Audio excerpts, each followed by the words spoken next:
Oh, is it working? There we go. Didn't tell me it was working. Oh God, we're having some technical issues tonight. So how? I just want to check that this is actually coming through okay for you guys.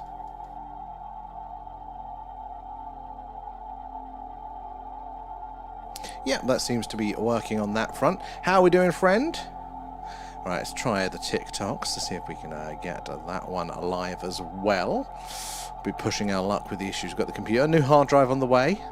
So we're going to limp through, I think, until then. But yeah, we're doing a live alien radio signal hunt tonight. We are searching the hydrogen line, the channel on the radio dial, where scientists theorize that if ET is out there, this is where they'd put the message, hello, is anybody else out there? It is where... It looks like TikTok isn't having it. This is where the WOW signal was heard and a number of other anomalous radio signals as well in the past. So why is that? That's very strange. Just need to troubleshoot this one. The computer is going very slow tonight. Oh, good. I'm glad it is cooler, friend, as well. I'm very, very glad it is cooler, but it's been one of those days for technical problems. Oh, there's my phone. There you go, that's working now. So I've had the computer in bits again there as well. And Angelo as well there. Angel Loch-Lomond, sorry. I thought I was reading it wrong there. Angel Loch-Lomond, how are you doing as well? Good to see you in. Have you ever seen anything strange over the locks there? Ben as well, how are you doing? My opinion, coming in with the likes. Appreciate that. Is the likes and shares that helps us reach more and more like-minded people there, like yourselves there. More eyes and minds on the phenomena, the better. So the more we can all piece this puzzle together. So yeah, we're doing the alien radio signal hunt tonight. Sadly, the weather is not playing ball, as it probably won't for a few nights yet. So we're going to be using our big dish pointed up at the night sky.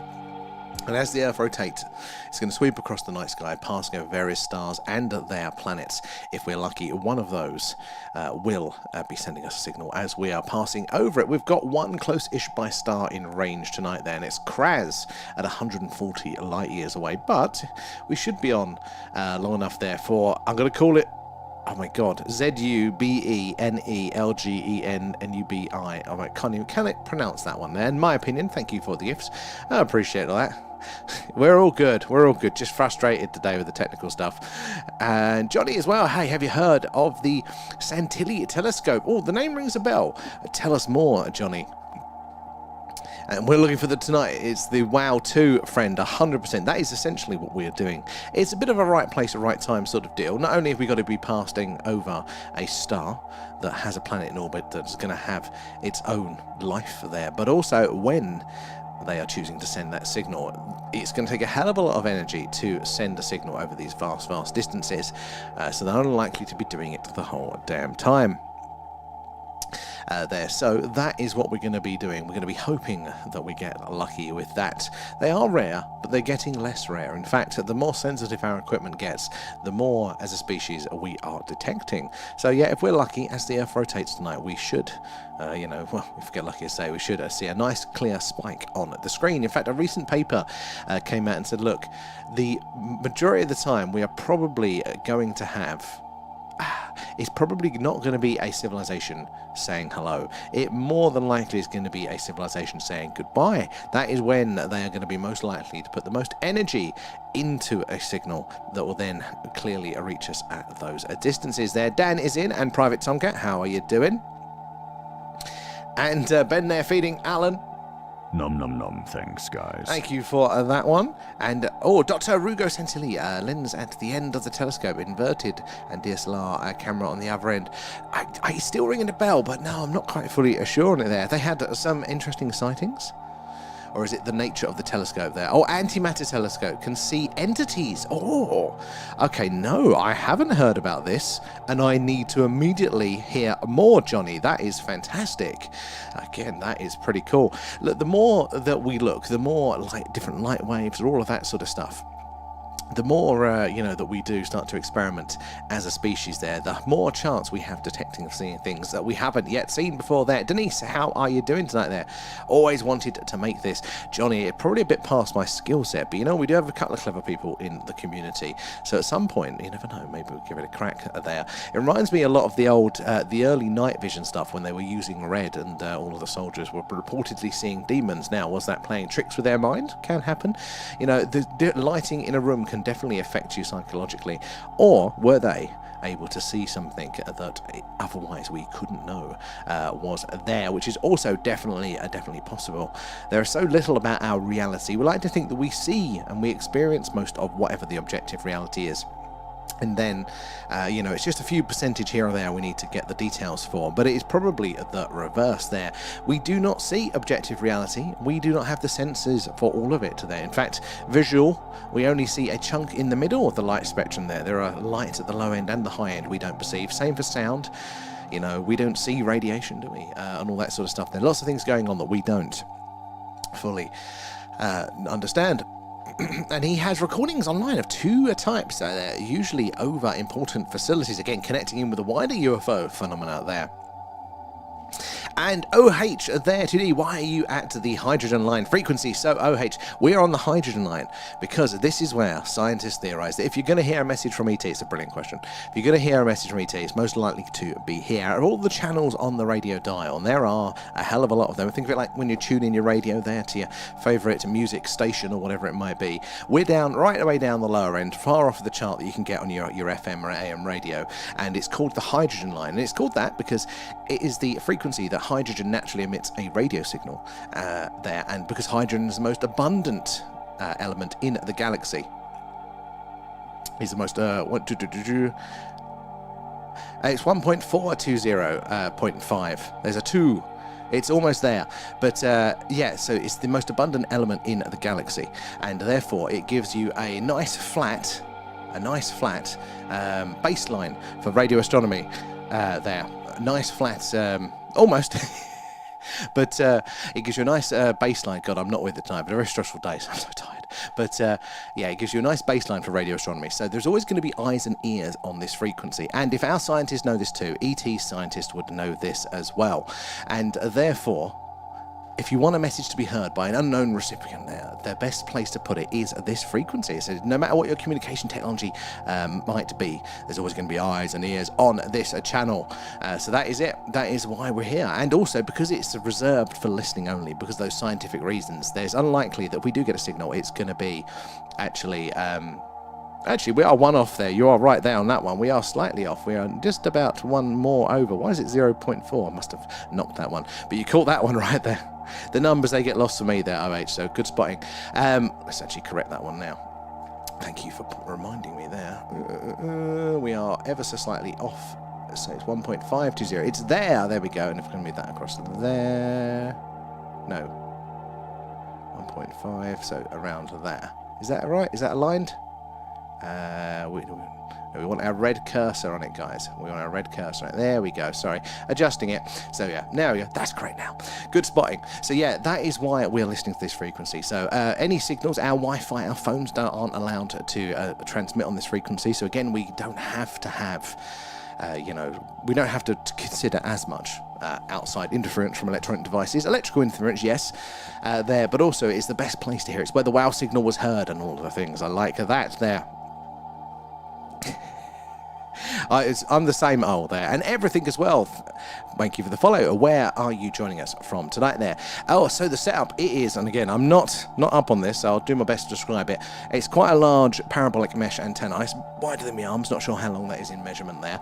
Then it's got various amplifiers and filters coming into the SDR receiver, into the computer there, and then it's getting analysed by all of the various gubbins that we've got going on there today. So if you are looking at the screen, again, if you're on TikTok, you're missing out, because over on the tubes, it looks like that.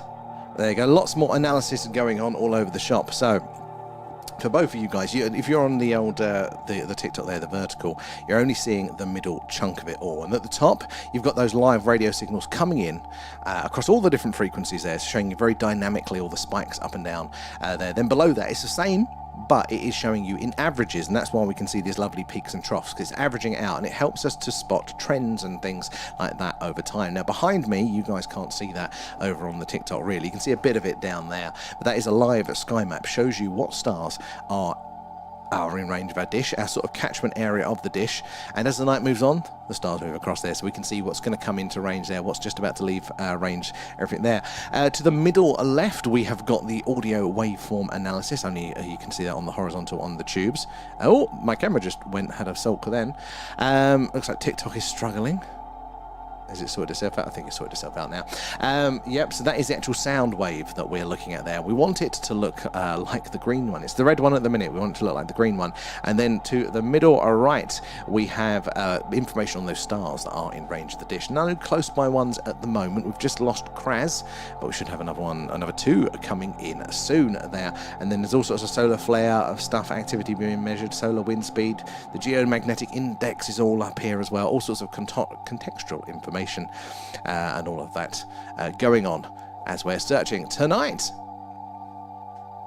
And Una there, thank you for the follow there. I'm making my own 1.7 hertz there feed for the HRIT satellite there. Oh, I love it. Much more skilled than I am. So basically it goes Electro, a Meteor, and Noah. I like the sound of that. I've seen some people online tune into the weather satellites that they go past. I think that is pretty cool.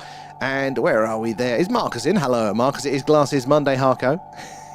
And Johnny, there is the 1.6 frequency from the Sphere network. That is the same as Skinwalker Ranch too. So 1.6 has a real, long lineage with the phenomena there. There is a connection going on. So the reason we don't search 1.6, sadly, is because it's also used for various human things. I think it's linked to satellite communication at the minute. So they chunk up the radio bands, right, all of the different sections, and they allocate them to, music radio, aircraft radio, marine radio, radar, mobile phones. So then they're not competing with each other. They all get a little allocation. I think 1.6 is around the ground to satellite communications, what they're reserved for. So there's lots of reports of interesting signals on 1.6. But if we were to start doing 1.6 tonight, we wouldn't know if we were getting a human communication or an ET communication there, so it's difficult to kind of filter it out. But you're not wrong, there is a long history with the phenomena. We are trying to get it in place so we can do that at the same time as we do our visual sky watches.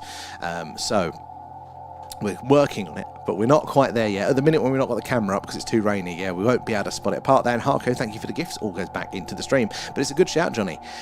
And I was going to buy a 1.8 wide dish there, but my parents won't allow me because only 13 with a ham. That is pretty good going, and they should encourage it there. Oh, they really should. Honestly, when we put the dish up it barely got it on the roof. My neighbour's looking at me going, what TV stations are you trying to pick up with that? And I didn't have the heart to tell him I'm listening for aliens there. Last night at 1 a.m. I saw two stable white dots moving 90 degrees zigzags in the sky. KA, that's high. If that is too high to be a drone, which you could probably tell if it looks like the rest of the satellites, that is anomalous. That movement is actually... the man-made satellite spacecraft can't do those sorts of things, so that is very, very anomalous there. I also have high-frequency capabilities for Jupiter activity. That is pretty cool. Far beyond my skills, though. Right, I'm going to bounce back over to the tubes quickly and see where we've got to in your chat there. Tonight's night for the WoW 2 there. Dan, how are we doing? We've got you, Private Tomcat as well, and Denise, didn't we? There. Oh, Harku, you're over there as well there. And A up there. How are we diddling? A up, the computer is on its last legs. It's on its last legs. So if we are getting interference, guys, it's that. I've got the new part arriving Wednesday, but I didn't know we'd be on tonight. Bloody thing. So I've been swearing about that one. Deep breath, Sam. I'm beyond deep breathing, but I do actually need to do that. Why am I getting a little emoji pop up there? What is that? I need to check what that is going out there. And could be better there when keeping positive vibe. Exactly there, Harker. That's what we've got to do. I've got to learn to be a bit more positive, I think. And CJ there, what are we looking at? So, CJ, good questions. We are doing an alien radio signal hunt. So if you've seen the film Contact or maybe the recent Apple TV series Pluribus there, it's essentially that sort of thing. We've got a dish pointed up to the night sky, and as the Earth rotates, it is going to sweep around over various stars. What's that? We're switching a stream to a new... What's that? Trying to switch now. Sorry, it's having a bit of a soul. We shouldn't be doing that now. But anyway, so yeah, we're listening out there as the night moves on. Our dish is going to sweep across the night sky, listening out, hoping to detect an anomalous radio signal that could be from ET. They do happen. there are lots of strange signals out there, and that's what we're hoping to get tonight there. Gaza is in. Well, that's a good signal there, CJ. And Moon, how are we doing as well? Good to see you in. Right, I'm going to bounce back over to the TikTok. Let's see what we got to in your chat over there, guys. No, you're having a chat there. It's a beginner station that I need to get myself some dish like the Discovery one from Kraken. Honestly, yeah, when you get into it, you know, it's very, you get the dish that you want eventually, and then you'll be like, right, no, I need a bigger one. These hobbies, they have a way of getting ahead of us there. Just ask my credit card. And I wonder if using CE5 could help get spikes. Johnny, that is a good shout, actually. We haven't even tried it yet with our Skywatch stream, so do I dare try see if my buttons work? We'll try. This is what we normally do. When the weather is clear, we get the camera out, and we are based right in the heart of Crop Circle country here in UK, just down the road from Stonehenge in Wiltshire. And yeah, we point our camera to the night sky and look for all those weird and wonderful things flying around up there. And occasionally we do it on location. Will my camera change back? This is how bad the computer's going. There we go. So yeah, we do it on location sometimes where there's been a lot of historic sightings and things before. And we hear CE5 could be really, really good for that. We haven't tried it yet. I'm a little bit nervous, but you know, I hadn't even considered it for something like this, but could help. Could definitely help there. Marcus, thank you for the gifts. Appreciate those. All the gifts, the subs, the members, all that jazz does go back into the stream there, help us improve what we do there. And Joseph, see if you can contact my ex-mother-in-law. And what do you need us to say there, Joseph? What message should we convey? And nice, yeah, just down the road from Stonehenge. It's a very strange landscape. It's not as important for when we're doing our signal hunting because we're listening out for those signals from deep space there. So our location on Earth doesn't really matter that much. But when we're doing the Skywatch, yeah, it does. We see lots of strange things going on in these skies. So make sure, guys, that you're following, subscribed, whatever it is, wherever you are. And then hopefully you can join us for a hunt there when the weather sorts itself out again. But we don't really own a place there, just paying the house off. That's a shame. Still, though, push your luck, see if you can get it.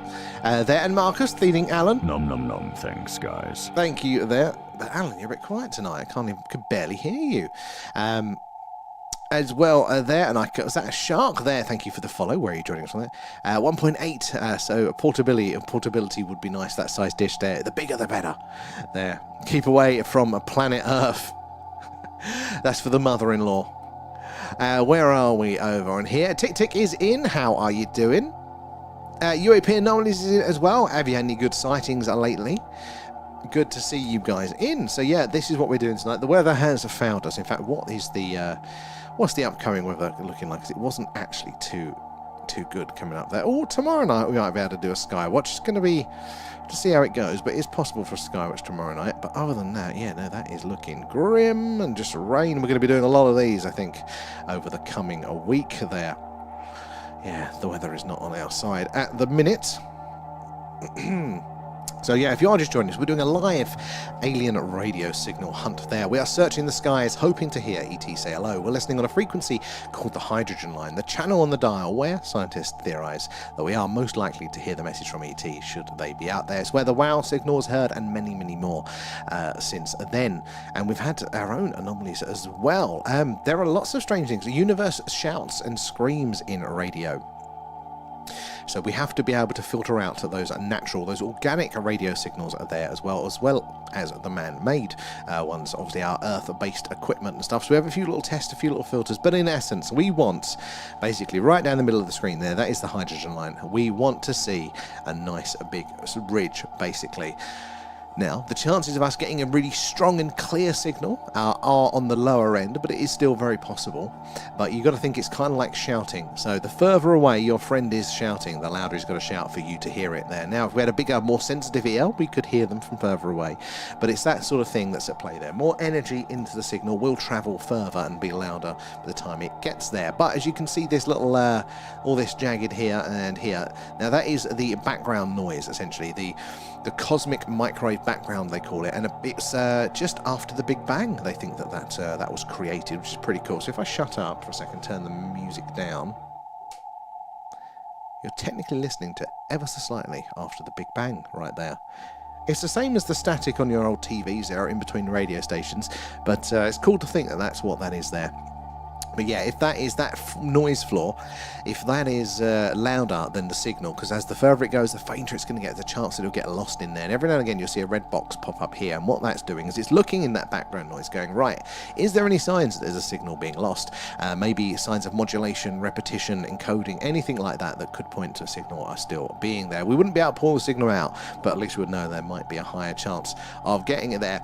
And is your feeder right that you should see the hydrogen line spikes? Now, we should, if we're pointing in the right direction, and at the minute we've got a fixed dish, so we're not actually pointed at the second, I don't think, at the Milky Way with it. But I also don't know if it's sensitive enough. I've not had many successes getting the actual spike on screen, because that is, you're right there, oh, the actual hydrogen line is called the line for a reason. You do see that as a signal there from hydrogen. At the minute for us, it is barely noticeable, if at all. On the averages, we can kind of see something, yeah, but we can't actually see that there. And Ben, a great week to do a gaming one. It would be if the computer holds out. I am surprised that the stream is running at the minute, because the hard drive is dead, even though it's brand new.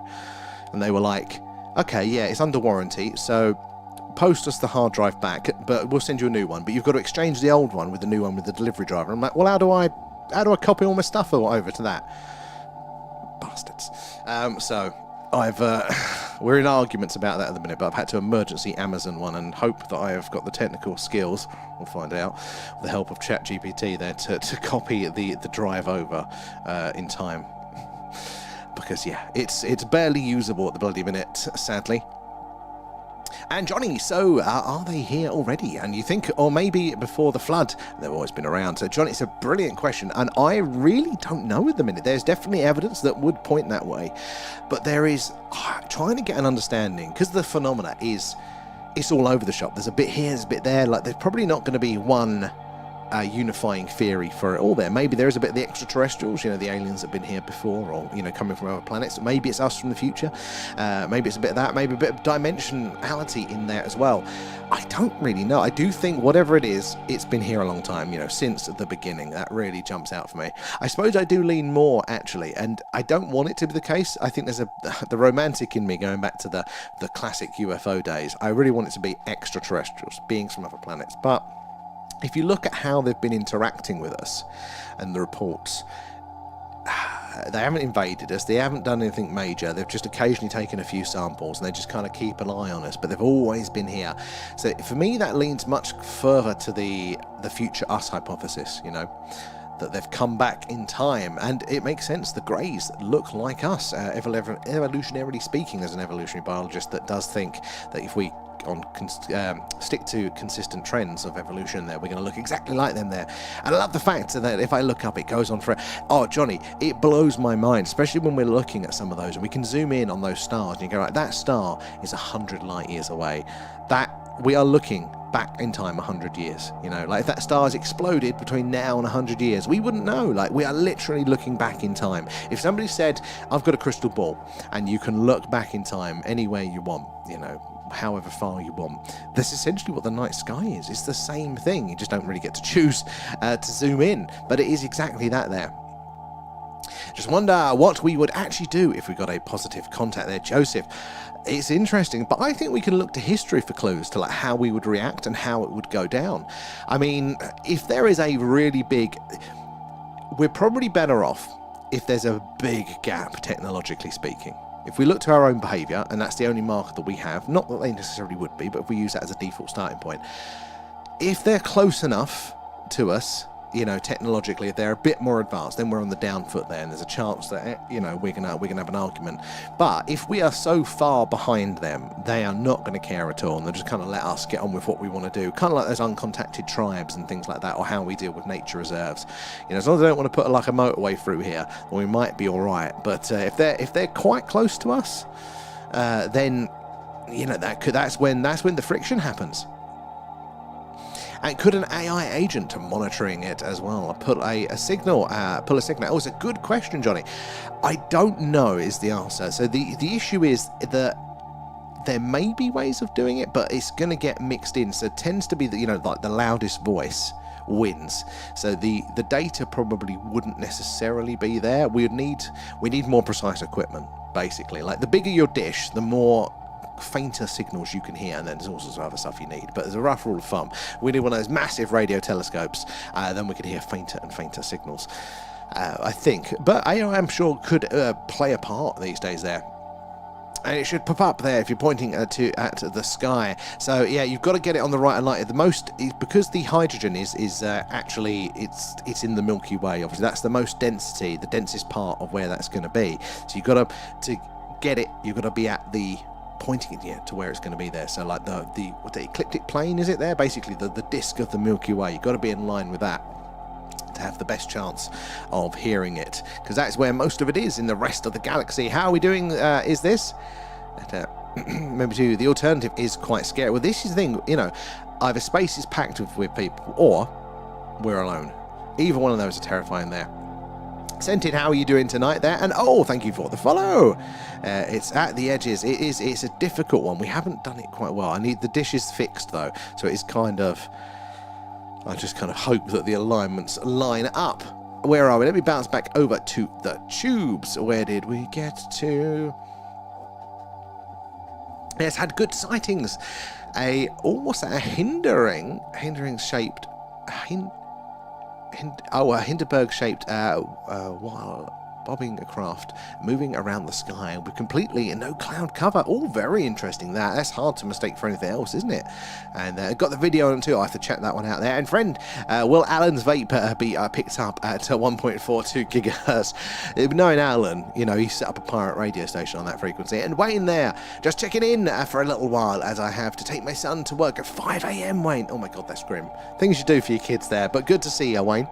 But make sure you get enough rest in there. And tick tick, maybe it's all maybe it's AI from the future. Well, people do make a very interesting case that, look, if AI is possible and it is therefore more like proper artificial general intelligence, not just the clever chatbots that we have now, but if proper AGI is possible, then what's the chances that it doesn't at some point outrun us? You know, if it's that far more advanced there, then maybe that is just kind of the evolution. It goes from biological to digital, maybe. Who knows there? And Crazy's in, how are you doing? And Raf, good to see you. How is your day going there? 44 watching and only 12 thumbs up. That is criminal, isn't it, Raf, there? But thank you, guys. It is the likes and the shares that helps us reach more and more like-minded people, like yourselves there. The more eyes and minds on the phenomena, the more we can all piece this puzzle together. And if you are just joining us, we're doing a live alien radio signal hunt tonight. We are searching what is called the hydrogen line. That is the channel on the dial, those lines down the middle of the screen. Scientists theorize that if ET is out there, this is where they would put the hello. Is anybody else out there? Message is where the wow signal was heard.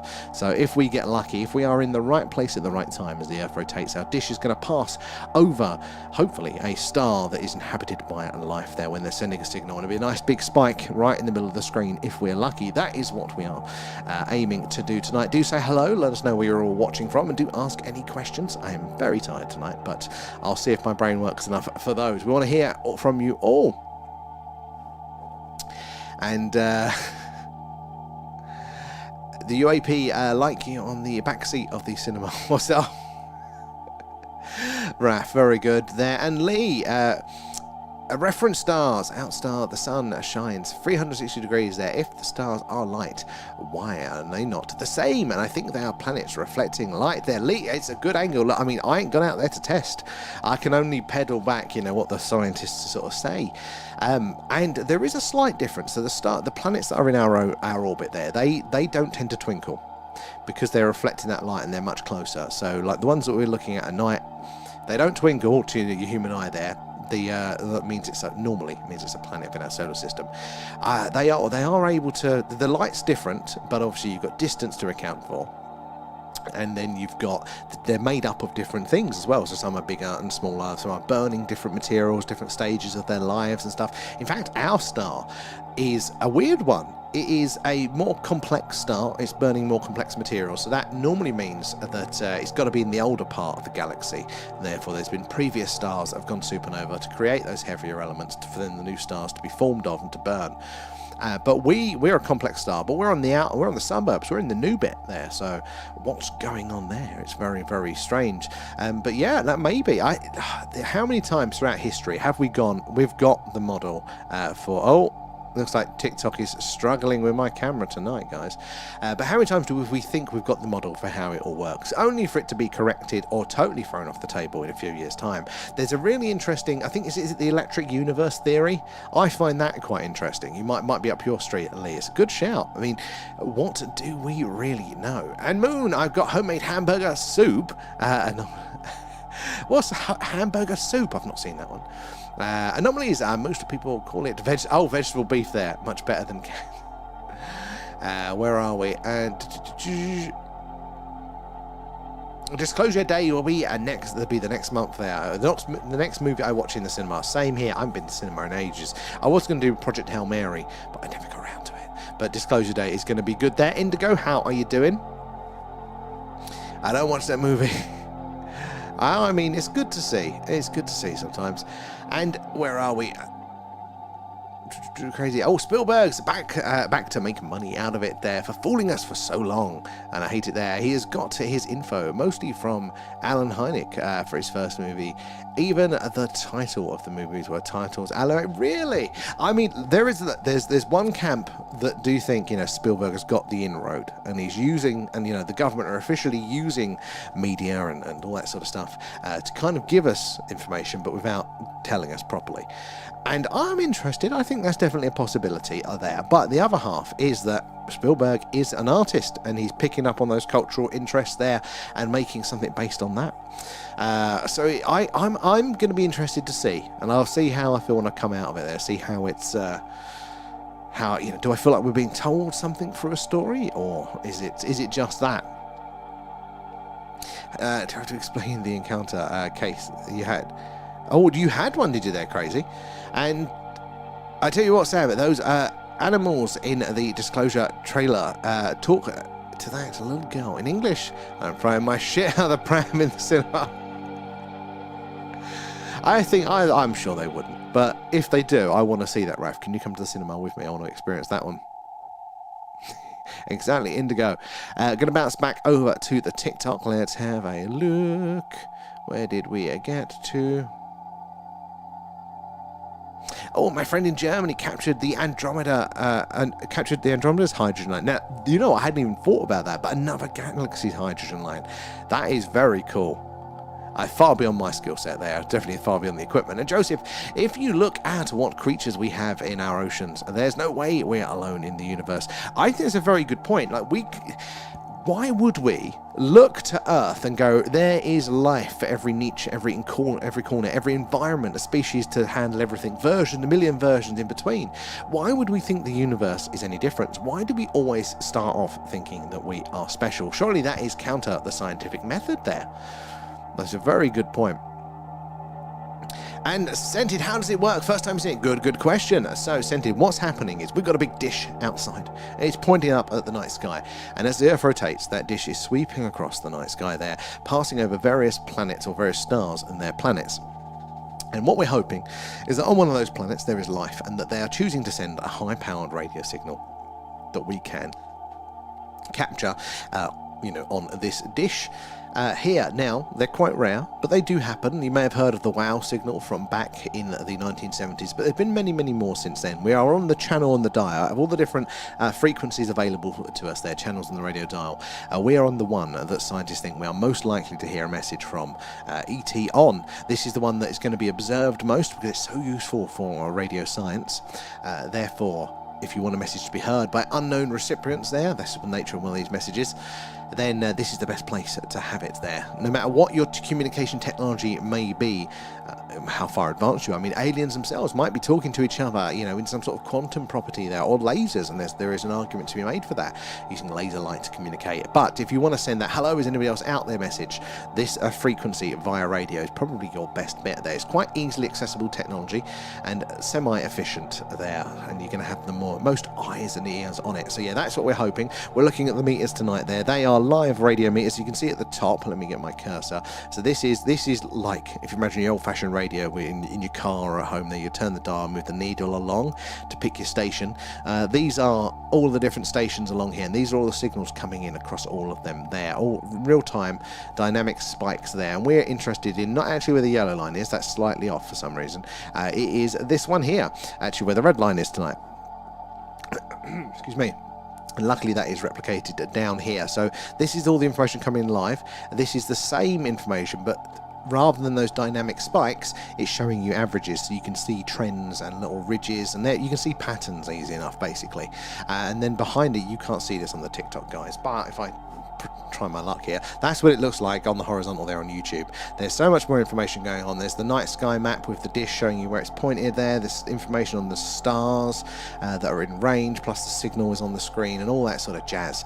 So that's what we're doing there, just basically chatting until we get lucky enough to see that big spike. If we are lucky enough to get that big spike, that signal in, we have to do a few other tests to make sure that it is more than likely not interference and things like that, but it'll only be on screen for between 30 to 90 seconds, because at these sorts of distances, as the Earth rotates there, we're only going to have our dish pointed over that star for, again, depending on the distance, for between 30 to 90 seconds. Italian, how are you doing there? You got more chance of finding Elvis there. Well, I don't think it's quite that low, but it is a rare thing. This is not like the sky watches where, you know, you're going to get to see something strange every night. No, they are much rarer, but it was the case that it was like once every decade science would detect a really anomalous signal that they couldn't disprove there. They couldn't prove it was aliens, and we'll explain why that is later. That's quite a high bar, semi-unrealistic with our modern technology. But as the decades have gone on, we've started to get once per decade to get anomalous signals, and we're at the point now where it's kind of annually, at least, there are these weird signals detected. Again, they cannot filter or prove that they are, you know, man-made or interference or anything like that. So we're rolling the dice. We're rolling the dice there. And Johnny, would the wow signal be still going, but already past us? Well, technically, yeah. If it was still on, then it would still be there, basically, but it was a short signal because it's an interest, so it's definitely kind of continued on in its journey, if that makes sense. But there were the big ear radio telescope that discovered the wow signal, that actually had two receivers on it, and they were like a minute apart, basically. So as the night sky moved on, basically each receiver would pass over the same patch of sky like 1 minute after it, and the first receiver apparently heard the wow signal, but a minute later when the second one wasn't there. So that in of itself was quite interesting there. And good evening, Italian. And Ark there, my mum is staying over tonight there, so I'm on the couch and I can't see the stars from my bedroom window. Oh, you can't see them here either tonight, Ark. What bad luck. Yeah, we can't. It's just cloudy everywhere. But we'll keep you company with the therapeutic sounds of the hydrogen line. Just my voice over itself. And Dara as well, how are you doing? And thank you, Dara and Marcus there, and Intercity guys, thank you for the gifts, I appreciate that. All the gifts, the subs, the members, all that jazz does go back into the stream, helping us improve what we do. And good evening, Grandad M as well. They look like Terry Tibbs. I know, Terry Tibbs. Ladders, talk to me. Worst Terry Tibbs impression ever there. It's Glasses Monday. I've had to take my contacts out. Raph, what was your good one with these glasses? Raph had one. What if a predator was real? Well, this is Johnny. This is the thing. Even old Stephen Hawking's said we probably shouldn't be sending out messages, guys. We just don't know what's out there. Now, that's very interesting for a couple of reasons. Mainly because scientists, if they don't think that aliens are possible or likely, they'll just do what you want. You know, there's no chance of it. But for somebody like Stephen Hawking to say, actually, probably best we don't, means that he thinks, you know, his big old brain, that it is very possible. But it brings us into what we're doing tonight is SETI, the search for extraterrestrial intelligence, and we're doing it via radio. But there is another version called METI, which is messaging of extraterrestrial intelligence, which is, to say, quite interesting. There, the idea that we could send a message. Now, as a species, we've done it once there. We sent a high-powered radio transmission saying, hey, we're humans, we're a carbon-based life form, we're on the third planet from our star, blah, blah, blah, there. But we sent it once, and funnily enough, it was a couple of years before we detected the whale signal, but we've only done it once. Vaddy there, thanks for the follow. Where are you joining us from tonight? Guys, if you're new here, say hello. Take me a minute to get you in the chat. I'm working my way through both of them. But do say hello. Let us know where you're watching from there. Ask away any questions. And no silly questions at all. Maybe it's what we're doing, why we're doing it, how we're doing it there, or if you've had an experience with the phenomenon, we'd love to hear about that. But make sure you're following. We're on pretty much every night. If it's a clear sky, we do our UFO, UAP, a skywatch there. Looks like that. And we see all weird and wonderful things flying around in the night sky. We're based in Wiltshire, which is right in the heart of crop circle country, just just down the road from Stonehenge. So yeah, lots of activity here, and if you're following, subscribe, whatever it is, you'll get those notifications when we go live there. And Matt, have you heard about Matthew Brown and Immaculate Constellation, the crazy UFO claim? I heard about that one. I'm interested. I don't think his one's as clear as it's kind of like not necessarily first hand, like it's his experience, isn't it? And he saw the document, but like I want to know more about this. I want to know more about the document. You know, it's still that one step removed for me. I need to hear more. But what he described in it, very, very interesting. And did you say the other day you couldn't use 1.6? Well, technically we can. We can listen on 1.6 scented.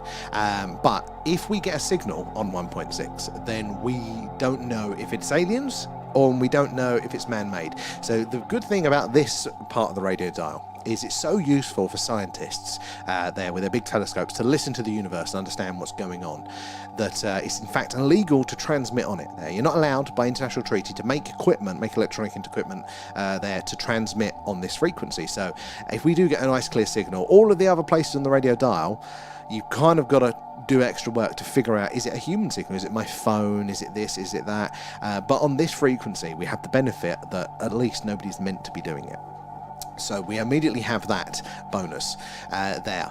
Whereas 1.6 is reserved for like ground to satellite communication. So if we get an interesting signal, it may be like that. We just wouldn't be able to prove otherwise. But 1.6 is very interesting for the phenomena there. So we're trying to figure out a way of doing it. If we could compare it with our visuals, that'd be a little bit better. There, like, you know, get a light, oh, there's something anomalous, and we're getting about like a strange signal. It makes it more compelling. And Johnny there, David Adar, talks about the Bermuda Triangle going through the Earth and the Dragon Triangle into a space. You know what? I hadn't even heard of the Dragon Triangle, but putting two and two together, is that in the South China Sea, but an equivalent? That is interesting. I hadn't heard of that, but yeah, maybe connected up there. He was asked to solve how the satellites, navigate around it. It's a good point there. I mean, as far as we know, the satellites, they pass over there quite frequently. There's so many of them out there now that it'd be quite difficult for them to do it there. There'd be so many movements there. How are we doing, Captain Blue Nose? Good to see you in there. And so you do think there is alien life on Earth? Or Italian? I don't know with that one. I think there's evidence that makes it an interesting question. I don't know if look, are aliens out there? 100%. Are aliens visiting Earth or have done in the past, interaction there? 99%, you know. Are they here now? I mean, it's the more specific we get, the less confidence I have in it there. So I don't really know. It's definitely, I think, you know, a big one. There is lots of people talking about lots of things there, but maybe we're the aliens, you know, maybe, you know, this is the thing, it gets in the way that, you know, if the Greys are us from the future, and that's a big part of the phenomena, well then technically they're not aliens here on Earth, they're us in the future here on Earth, you know, and that's where I think I get a bit muddled, because I put a lot of weight into that, thinking about this today, and I'm starting to get a bit warmer. You know, I say we're painting 1,000 pictures, aren't we, of all the information of the phenomenon. At some point we'll step back and pick a few to hang on my wall, and that is one now that I'm looking at more and more, and I'm going, I think that's going to be a good chunk of what we're seeing there. Natasha as well, thank you for the follow. Do say hello, let us know where you're joining us from there. Scented as well, thank you for the rose there. Ladders was classic. Terry Tips talks to me. He was brilliant. I should embody that for Glasses Mondays. And why have we only done it once is my question. So, basically, because most of the scientists go, it was a waste of money. And the only way that we could do it, so we're doing it passively in a low-powered sense with just, you know, our radio, our television signals. They bleed out into space. Our radar, that's the strongest signal that we currently put out at the minute, is our radar. So that kind of just bounces out there for a bit. And but the way we did it back then, we used the Arecibo radio telescope, which was also a transmitter, not just a receiver. It was a space radar, so it could send these very high-powered radio waves to bounce off of asteroids, and they could get more data on it. But we lost it recently. It's the one that collapsed, and nobody's kind of got a powerful enough transmitter to do it. But the problem is, you know, as Stephen Hawking said, you know, not everybody agrees that it's a sensible thing. You know, maybe bad people are out there. I think the triangle is a portal. Oh, I mean, I'm open to these things. I'm open to these things, especially the natural portals. And Johnny, just a thought. What would the DMT effect do to this signal? If it was projected and diffracted onto a wall. Or, I don't know. I mean, look, even light is a wave. You know, this is just the radio part of the spectrum, but everything's on the electromagnetic wave, so I'm sure there could be something interesting there. And Doggerino there. How long have you been doing this there? Have you ever heard any signals come through? So, we've been doing this about, it's not quite the full year for this one, about 8 months for this maybe, because it wasn't long after we started, but we mostly do our sky watches. So if it's a clear sky, we do the UFO UAP sky watch. This is just something that we can do on those cloudy nights. So yeah, we haven't heard any anomalous signals ourselves. We've seen some strange stuff coming through, but it wasn't, I very much doubt it wasn't the alien nature. It's probably more just, the solar system's getting jazzy tonight. Probably more along those lines. But we have seen some interesting things there. But yeah, no, we haven't had the actual... Sorry, guys. Haven't had potentially ET ones yet. Now, much longer wait, I think, for this. It's not going to be like the UFO sky watches where we see anomalies most of the time. But it just makes the reward that much sweeter there. Tommy Scotland, how are you doing there? And Lux as well, thank you for the shares. Guys, it is the likes, the shares, the tapping away there that helps us all piece this puzzle together there. You never know who's going to come in and what experience with the phenomena they're going to share. That's my favourite part, hearing your accounts and your questions, because half the time I don't know, but a lot of you guys in the chat will, so we can all learn that. And Johnny, thanks for entertaining the idea. Johnny, thank you for asking and sharing them all there. I love it. Honestly, for me, that's what makes it here. You know, it's a chance to like chew all these ideas over and, you know, start to consider these things. So keep it up, Johnny. You're very welcome to do so there. Oh, so we've got the star has just come in range that I cannot pronounce there. So Zubini, look, oh my god, Zubenelgenubi, that star. So if you're on the tubes, you'll see the map over there. You'll see the star is coming in range. Only 77 light years away. That's not too far though. That is inside, that is in the same town as us. Relatively speaking there for space terms. Good to see you over the tubes there, Tommy. I'm going to be on that chat in a second anyway there. Or what may come in? Well, that is another question there. What is at the other end of all of these anomalous radio signals? Where did we get to? Over on the tube chat, there's been a few in. And I just hope it's not going to be some, well, you never know, Raf, in this day and age. I think we're slightly past it, but we'll see if Spielberg has got the message there. And friend, I think it might be a bad idea to go to the cinema with Raf. We've told you, Mr. Bentos, you're not allowed. I was going to say UCI, but that hasn't been a cinema chain in a very long time. Showing me age there. UAP. I don't think we need politicians to tell us what we already know. They use the information as a political tool. Well, they definitely do use it as a tool. But there are a lot of people, I think, out there in the world that they do heavily depend and rely on sources of authority. There are so many people in the mainstream, the day-to-day, which they will lean on the doctor's every word, somebody with a title, you know, that is it. If they've said it, then it's the God's truth there. And unless they've said that, no matter what you show them, they won't get it through. So you kind of need that to get through to them. Waited too long for disclosure to see a fiction movie about it there, which is based on some true events, and it's very confusing. I mean, it's a good angle, they're crazy, I like it. And where are we? Over there, it worries me seeing those animals in a little girl's room. It reminds me of Disney films. If they help her get dressed, Raf, then we know that it's gone Disney there. Zero spikes, say up. We had one earlier. We had one when I turned the machine on earlier, we had one then. But it's gone very flat so far. What's our signal strength? Also, it's down to 27%. It's very low. Oh my god, hamburger, fresh potatoes, fresh carrots there. That is an interesting one. Worcestershire sauce. Okay, you've saved it with the Worcestershire sauce there.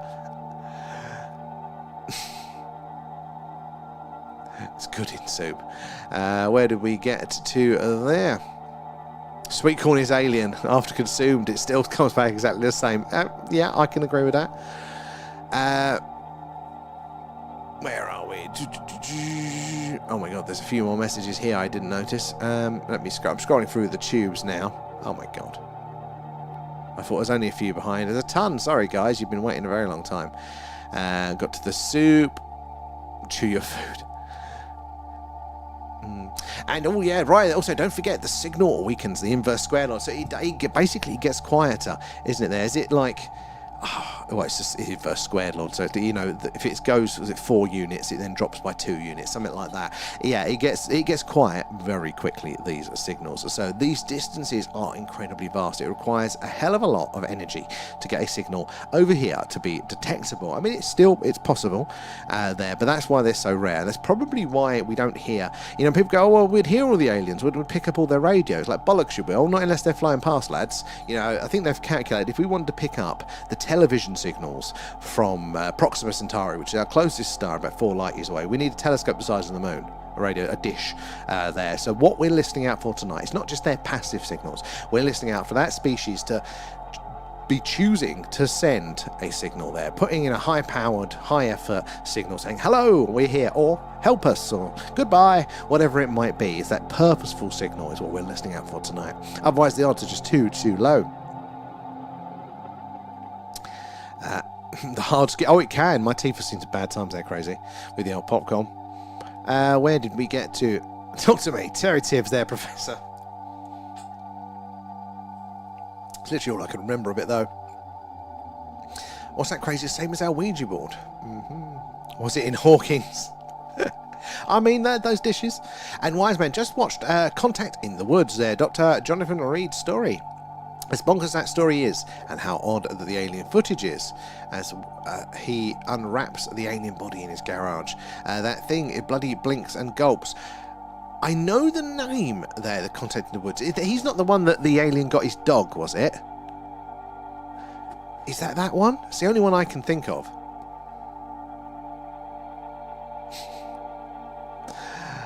Carl Sagan sent it there, Professor. Yes, so they spent ages deciding on the message there, but Carl Sagan was very much behind it. But lots of people have come out and said you probably shouldn't be doing it. There's actually quite a pushback on the idea of sending these messages constantly out there. It's one thing that our low-powered radio frequencies are kind of bleeding out into nearby space, but to purposely send a loud one out there, directing in and not knowing who might be on the receiving end. I mean, it's the premise, isn't it, of the free body problem. Was it Hawking who said whether we are alone or there are other life forms was equally terrifying? I thought, not the exact words, but no, Indigo. I think it's along those lines, isn't it? Look, either way, look, because if we are alone, then that actually implies that we're not going to last much longer. Basically, there's a great filter that snaps out life, and we're obviously statistically not on the good side of it. But if there is life out there, then we know what we act like with ourselves, and you can just scale that up, can't you?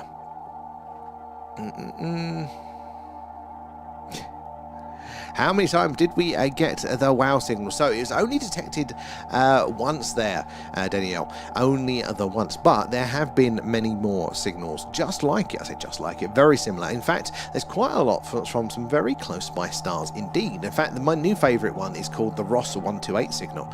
And we know that this star, Ross 128, is a red dwarf star about 11-ish light years from us, so not far at all. If you think if our closest neighbour is 4.7, so 11 light years is not far. And it appeared to be sending us this signal multiple times.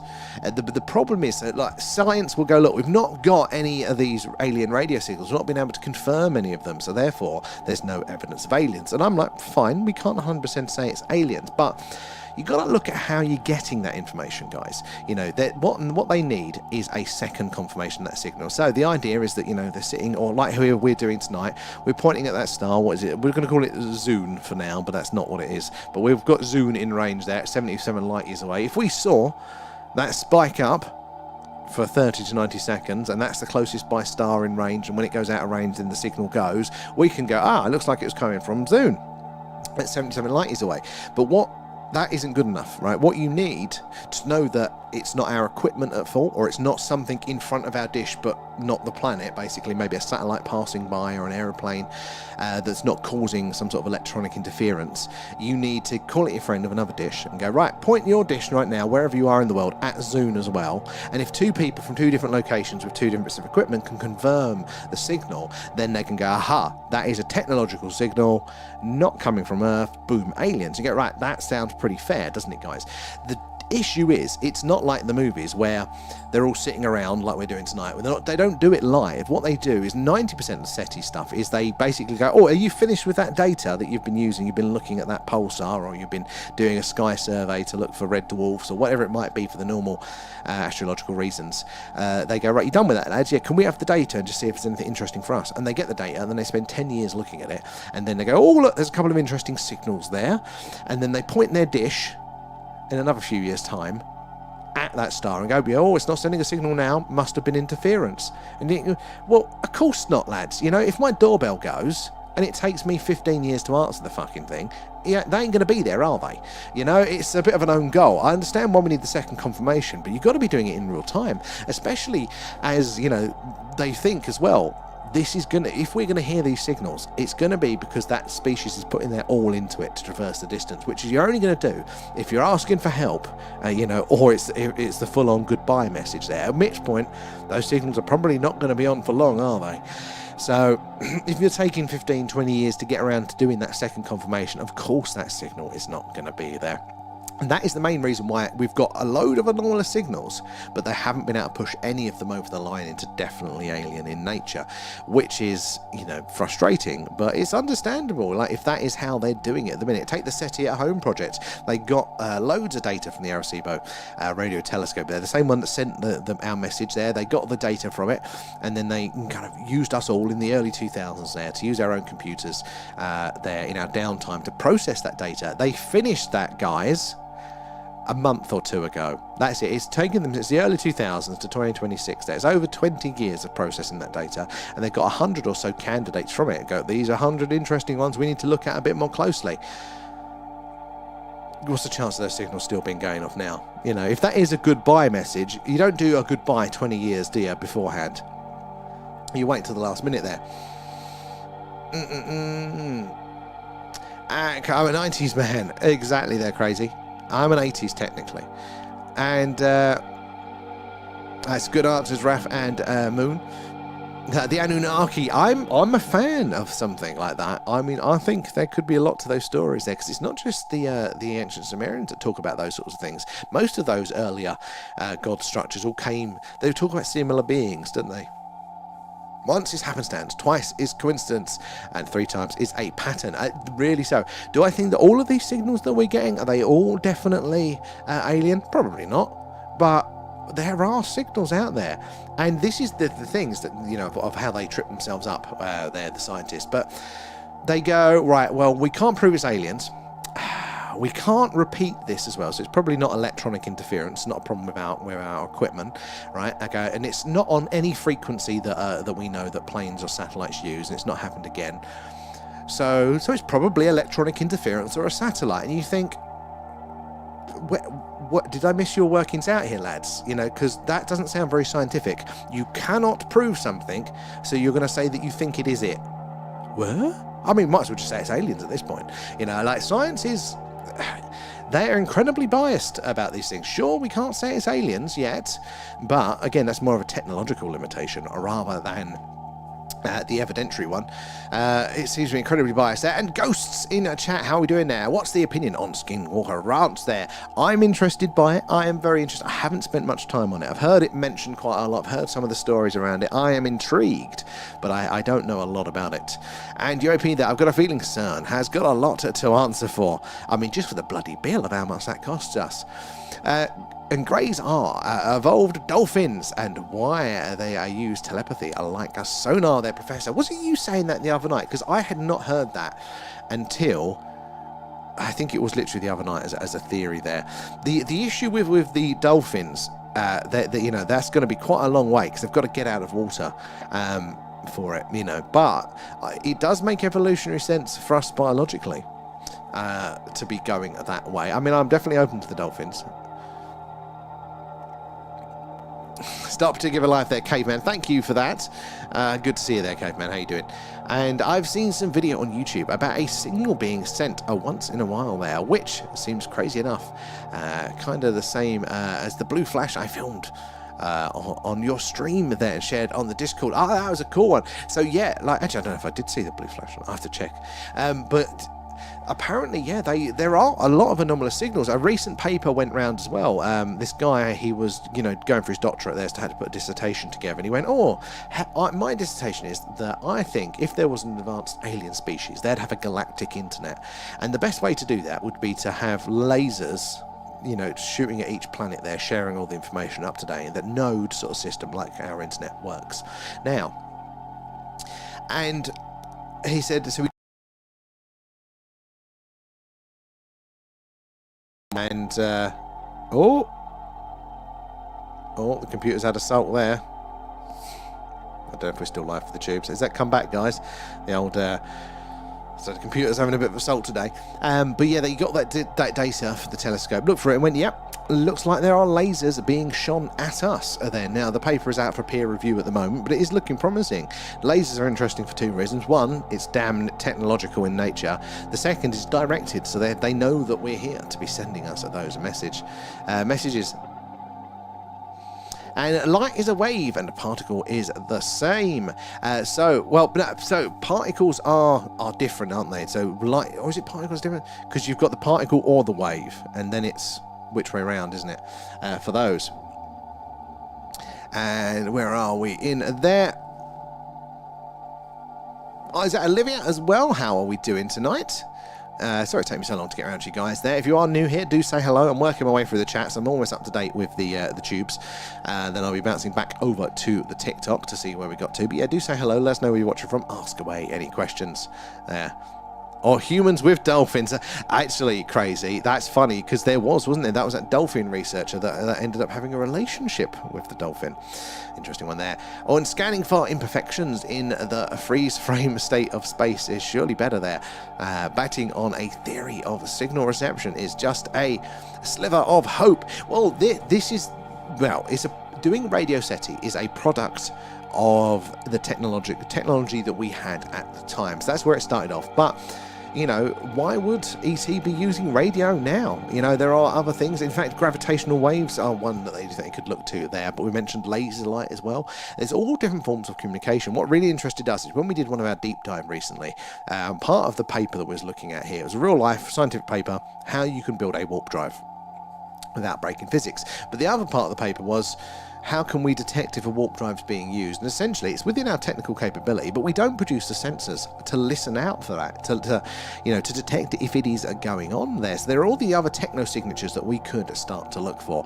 Radio kind of comes back round though, because again, the universe talks in radio, the galaxy talks in radio. It is probably the most accessible for this sort of thing. So if we're looking for a signature of life, like a byproduct of them going about their business, then maybe there will definitely other ways are probably going to be the best to find that, the indirect signatures.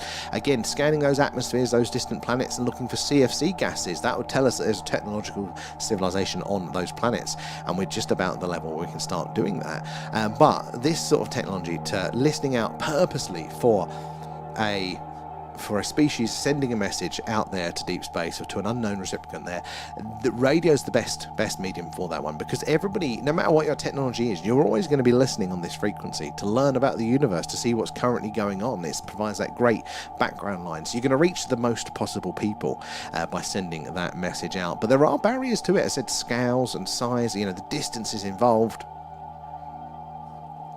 And what's that, Brian? Lost. Is it all sulking still, the signal? Oh my god, I'm still a few behind there. But Moon, thank you for the super chat. Appreciate that. Very helpful of you there. How are you doing tonight? It all goes back into stream there. Help us improve what we do. I thought I was a little bit behind, but I'm only just getting to lost, tap. Oh, it's when he had it says tap. What the hell is that chat about there? Sorry, I get the tap, but it's showing us lost. That's weird. Thank you, Brian, there. And Caveman, I've got an easy button there. If dolphins were monkeys, what's that? Out here in a Brown song. What's that one? Dolphins are incredibly intelligent there, but they, unlike to have an industrial revolution whilst they're in the sea, they've got to come out of the water. That's why they think that life around those planets, those water worlds, if there is no land there, that life can be as intelligent as it wants, but it won't be able to develop technology, it won't be able to smelt, won't be able to harness fire, as far as we understand it. And the greys are uplifted, was it ball and wow species, and are filter feeders. They are also human. They're Homo... Oh, I can't even pronounce that. Mysticus there. We are Homo sapiens. So still of the same lineage. Is that what you're saying? There's an interesting angle on that one. I like the sound of that. I mean, we just don't know. I mean, there is a similarity. We've got to be related somewhere. Hopefully we don't contact the Trisolarians by mistake. Well, maybe it's happened. You don't know. I mean, the more you look at the modern world, the more then you read the the free body problem. You go, bloody hell, you know, look at the missing scientists there, the way that science has been siloed with string theory. I mean, it's looking a bit suspect.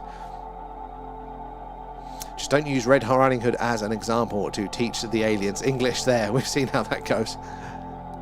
Yeah, and Wiseman, yes, mate, the aliens killed his dog and he hit it with a log and thought he could. Ah, that is the one. Yeah, I'll have to check out the videos. I don't remember the blinking, though. That does sound cool. I mean, no, I don't even know if I've seen the actual video of it, but I remember the story.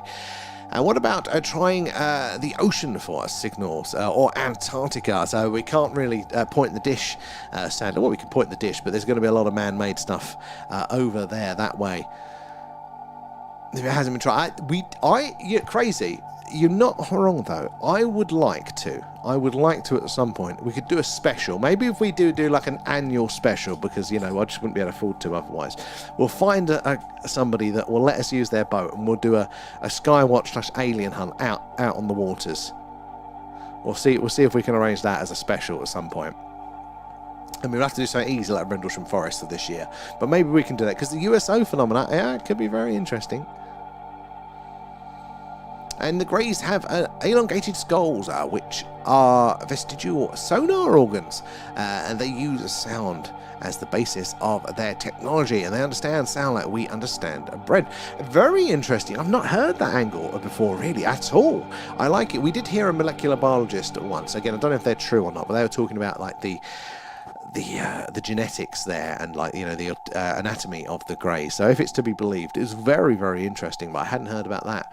And the oceans have many listening posts for subs. They do. I mean, they've got literally loads of microphones laid around there. We wonder about, we know that they've heard some strange things there, but like, was it the blip or whatever it was? There was a weird noise that they did detect, and they can't like relate it to any known species. So there's probably lots of strange stuff down there, but I'm quite liking the idea of the greys, just an aquatic hominid, you know, there that developed like that.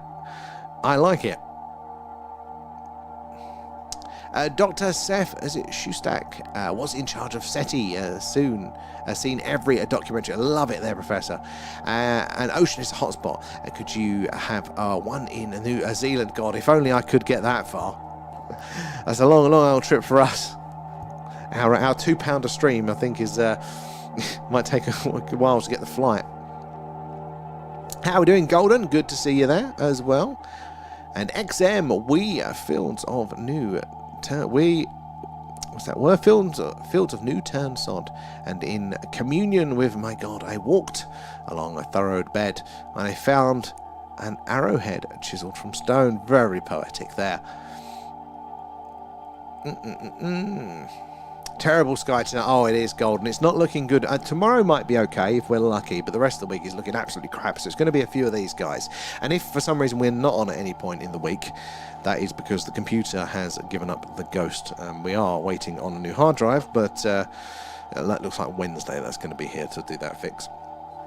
And even then, I don't know if I trust myself with it. But if all goes to plan, guys, we're on every night. So make sure you're following us and subscribed, whatever it is, wherever you are.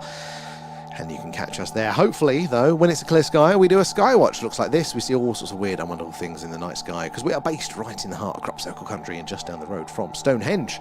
Yeah, lots of weird and wonderful things over the years in these skies. So do join us for that. If the moon's up, I can be bothered, and it hasn't happened in a while, so it'll have to happen soon. We do a moon watch if my button works. There we go. And that's what it looks like.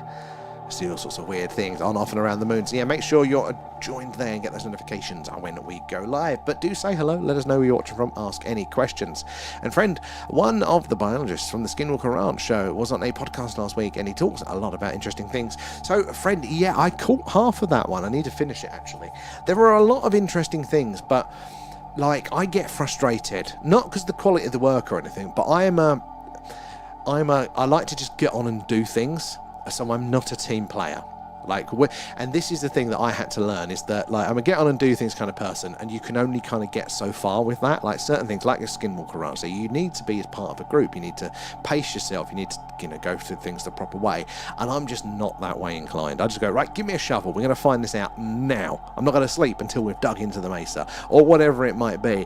The problem is, though, that isn't how the world works. With those more complex things like that. So I just find myself on the edge going, come on, I want to hear more, I want to hear more. A local runaway calf there, UAP. And is it frozen, or is it? Oh, it's back now. Thank you for the heads up there, friend there. And Moon again, thank you for the super chat. Appreciate those. All the gifts and subs, super chats, the members, all that jazz does go back into the stream, help us improve what we do. And Professor, I did my dissertation on who influenced the Beatles and how they influenced other bands. Got a third in a music performance. Awesome. I mean, I'm not that far educated there. They call it, is it polydactyl? The idea, it's the posh word now for just, I've looked at YouTube a lot. And crazy, yeah, I see that one. It was cool to see, scarier kind of, but also cool. Did a show. It can be friendly, and they most likely show our government hasn't been friendly. Well, I can definitely agree with that. Man, the orbs around the plane back in the day, really. Again, we had a pilot in last night, didn't we, saying he had some experiences, but didn't actually get to hear the experiences. I hope he joins us again at some point there. And thank you there for Raf, you're very right. And as you assume a great deal because others before you assumed a great deal and taught it as fact. You are so true there, Moon, so true, because that is literally how human knowledge works, isn't it? And I'm constantly fighting between the frustrations of that, of going, but if your core premise there is an assumption, if it's wrong, then everything else is built around. But that's how we have to navigate the world. There's too much for us all to individually specialize, so we have to delegate to authority. We have to kind of go, well, I trust you to a certain degree, and I trust you there. But that is exactly how falsehoods, mistakes get perpetuated, don't they? That's how it continues, these things. I think I haven't figured out the answer to this one yet, but it's got to be that, we just don't treat anything as 100%. Like, we just have to be aware when we are doing that and go, right, I have not got time to go back to the ground and do all of this, so I'm going to act as if it is true, but keep an eye out for if there are indicators that it is not there. But as soon as you start to unpick it there, you realize not a lot of your beliefs are actually yours. Most of what you've got is based on somebody else there, based on somebody else, based on somebody else. And it is so intrinsic to us, because that is how knowledge structures in the brain. There. Hello there, Trevor, or Anunnaki. How are you doing there, Treasure? Where are you joining us from? And Moon, I'm here to listen, question, and provide alternative answers there, and appreciate the time. It's not tolerance, Moon. It's not tolerance. No, we'd love to hear it, because this is the thing. We've all got the ways that we learn, don't we? We've all got the ways that we lean. We've all got our own preferences, and look, our preferences are based on our experience, what makes sense to us, what we've seen and heard before. It doesn't mean that it's any more or less true, though, does it? This is the thing, like, just because I haven't encountered X, Y, or Z doesn't mean it ain't out there. It just means I haven't seen it. So this is why I think we need everybody to come in and just share absolutely everything. As long as it's always voluntary, as we say, the knowledge buffet, we all bring a dish, and then we can come along and pick the bits that we want. We don't force the vegans to eat the sausage roll. Then we can all kind of update our own knowledge and understanding. Because, I said I really hadn't heard about the dolphins. I think somebody had mentioned it like a couple of days ago, and I hadn't heard that one, but I like it. There. And Roscoe, how are you doing? Good to see you. And we're fine there. Weather looks crap as it is, but hopefully for tomorrow we are going to get another Skywatch in before more crap weather, though. So we'll have fingers crossed for that there. Fairies for days, exactly. And look, I got to admit, I was at the point with the phenomena very recently that, in fact, probably when we started doing this, and in fact, luckily things have moved on a little bit now, but I was kind of getting a bit frustrated. It felt like we were just getting new features of the phenomena. We were never looking at any of it in detail, locking it in and understanding it more. We were all just going, oh, look, there's another thing. Oh, no, look, there's another thing. I'm like, come on, lads, I just want to know, and let's just flesh one part of this out. But it feels like things have changed. We are starting to get that detail now. We are starting to get more of a deeper understanding, but whilst also keeping one eye on the beauty and the range of what is here in it there. Exactly, Moon. I think it's very important. And right, back over to the TikToks. Where did we get to?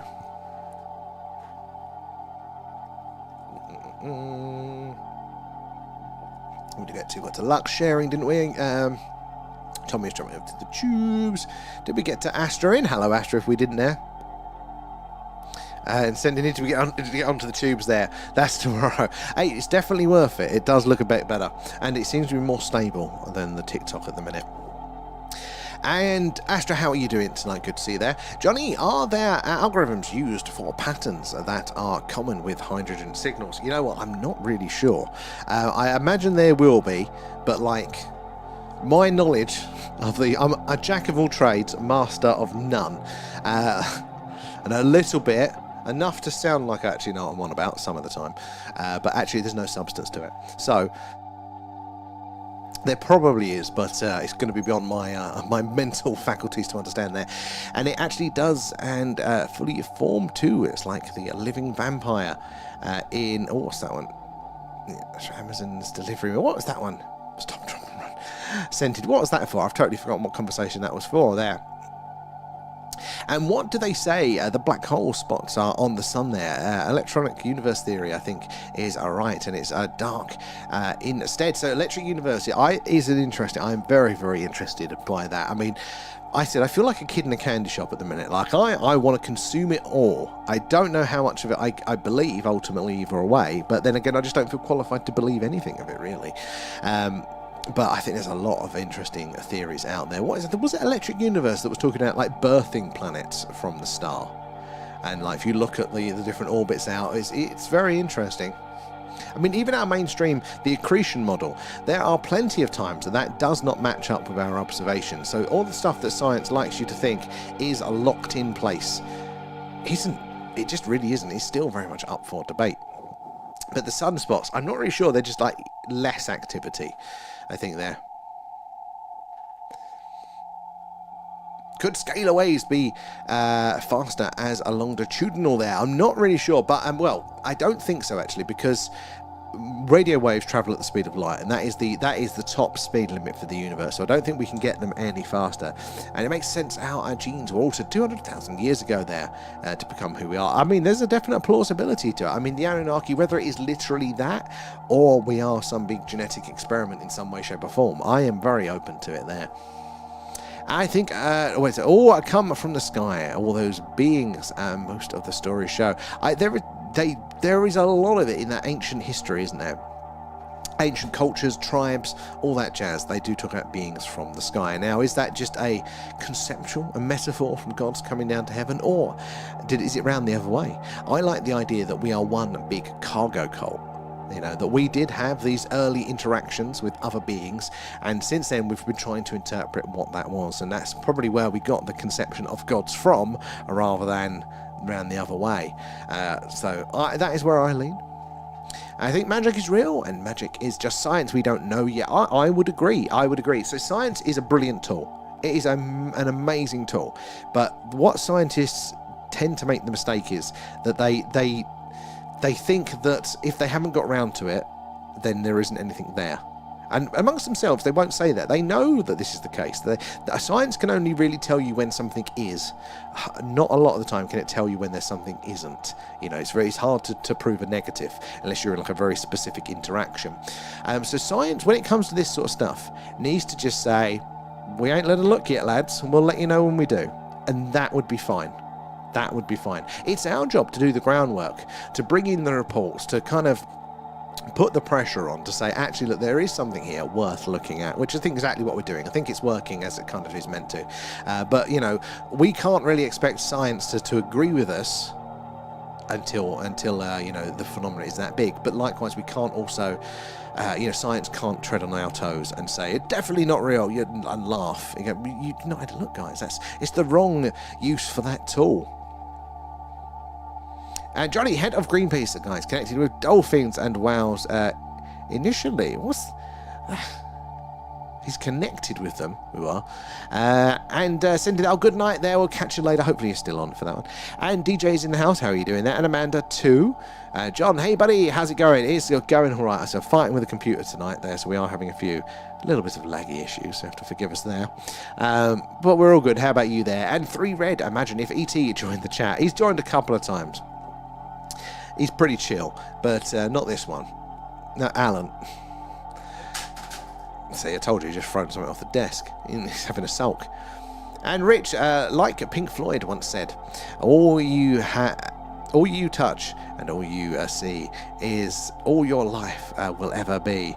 I mean, it's very poetic. And there are things in it when the art's like that, but also it makes me think that we're all trying. That's Rich. That's bang on. That is bang on here, right? So that is art. It's music. It's art. And arts, again, it's another tool like science to try and figure out what something is.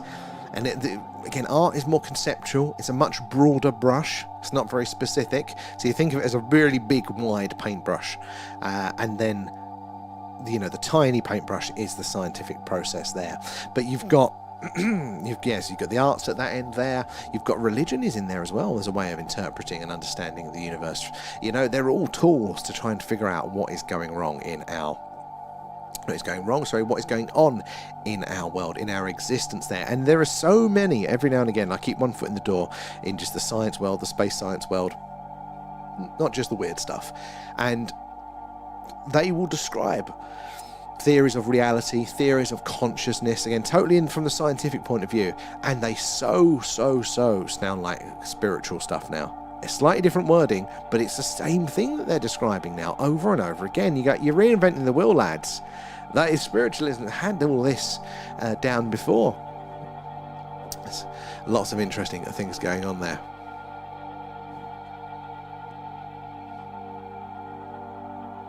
And truth is all that matters there. We know nothing. Half of the planet says Apollo was faked and over 50 years, and we have no answers there. Did you watch the last joyride to the moon? I didn't. Well, we watched a little bit of it, and I was really disappointed because our footage of the moon was better than their footage of the moon. They didn't even put the effort in to get a decent camera to watch it. I was like, NASA, lads. I mean, they do. But truth is an interesting one as well. Truth, most of the time, isn't a binary yes or no. It's not a binary fact. Truth is so much more dynamic than that. And again, the scientists would like you to think that most things that can be boiled down to a specific truth, but that's not the case. There are shades within truth. There are truths and all sorts of weird things around that one. It's a very interesting concept. And I made better gifts in the 90s there. Apollo was fake in a sense. They didn't told the truth and faked things. So I'm still of the camp. Again, it's not a hard-held belief, but I am of the camp that we did go to the moon. And again, if they came out tomorrow and said, "Nah, we didn't," I'll be like, yeah, okay, all right, yeah, you got me, like that. But at the minute, I default to we do. And partly it's an emotional argument. Partly it's because I want it to be true. It was such a positive time for humanity there. I just, it'd be such a shame if it wasn't. I think the only things that really push it my way is, again, you got the contextual argument of that the Russians were looking for any bloody excuse to kind of show that they weren't, although I've heard some interesting angles on that since. But also we've got the orbiters from other countries now that have taken the images of the surface, and they can see the landing zones, and you can actually see where the LEM was, and you can see all the paths from the buggies and things like that. Now, again, you could slap the old Japanese a few quid there. Just fake that one for us, would you? They might be doing that there. But what I think for me was the real slam dunk, and I ain't done this myself. This is an act of faith in a sense. I'm saying that where we've heard this from, and it's true. There is that basically, if it was faked during the 60s. We now know they didn't have the resolution to know what the lunar terrain was, and that's why they did the pre-missions there to kind of get up close and see what it was like. But they didn't have the images of the landing zones, the detail of the terrain, like we do today with those orbiters and the high-resolution cameras. And now, when we look at where they landed, the hills and the cliffs match up. The environment, the terrain matches up with what we saw in the Apollo footage, in the images from the surface. So that would have been impossible for them to fake. So I think that's a very strong case of evidence, but maybe it's not true. Maybe it doesn't add up there, but I haven't looked myself. It's far beyond my understanding, but I do lean it there. And I was an invisible, and we were here and always behind the scenes there, but retired now. Oh, I like that. But do I think that they would affect it? 100%. 100% there. Definitely if something had gone wrong, then yeah, they had a backup to play there. There ain't no way they would have had that egg on their face. Maybe where the rumours come from, back in the day. It's like the Kennedy stuff.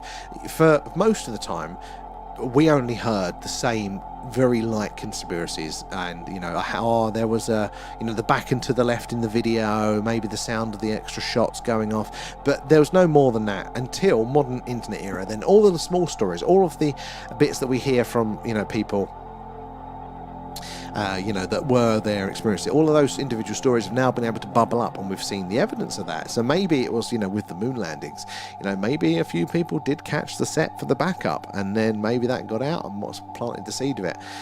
But it's not a hard-held belief, so we'll have to see, won't we, what the future holds for us there. I would be partly impressed if they pulled it off. One of the things that I think there are some serious questions to answer about the moon landing, though. There are some very interesting things they do need to answer for. And one of them is, for me, why on earth did they project the live footage onto a wall, and then had the TV cameras take that from the wall rather than doing a direct feed? So for me, that is very suspect.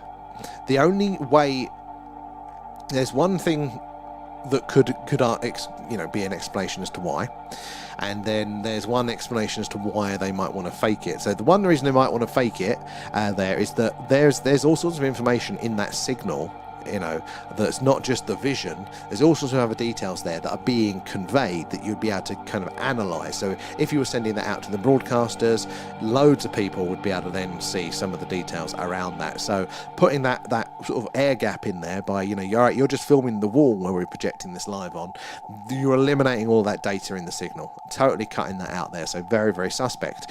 But that is also the way that can also justify it there. So back in the day as well, back in the 60s, different sorts of technologies, you couldn't really convert them easy enough. So how they would, if you wanted to put a film, like a proper film, the photographic film, and you wanted to lay that on TV, I can't remember what they called it now, cinescope or something like that, but they would have to basically do that. They'd project it inside a machine, and then the television camera would record it from the projection. That's literally how they did the conversion back then. So maybe it's something to do with their technology, that's why they had to do it like that. But yeah, I don't know. I think it's interesting. Where did we get to?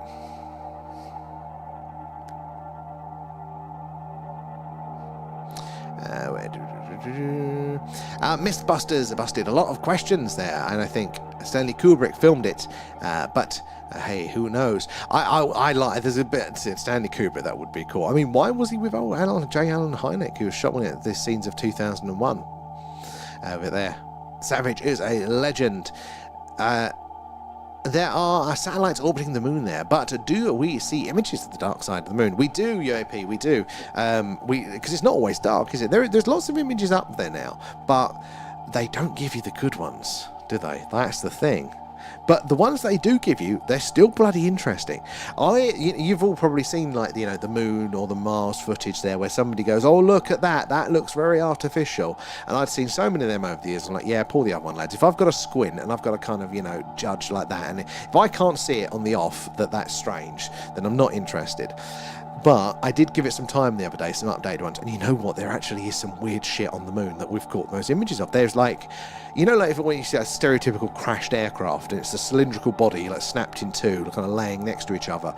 Literally like that. A perfect cylinder laying, and you can see the shadows from it as well, and you're going, oh, yeah, maybe it's the brain playing tricks on you, but I can't. That looks really suspect to me. Really artificial. So I think there is there, but they make it hard to get.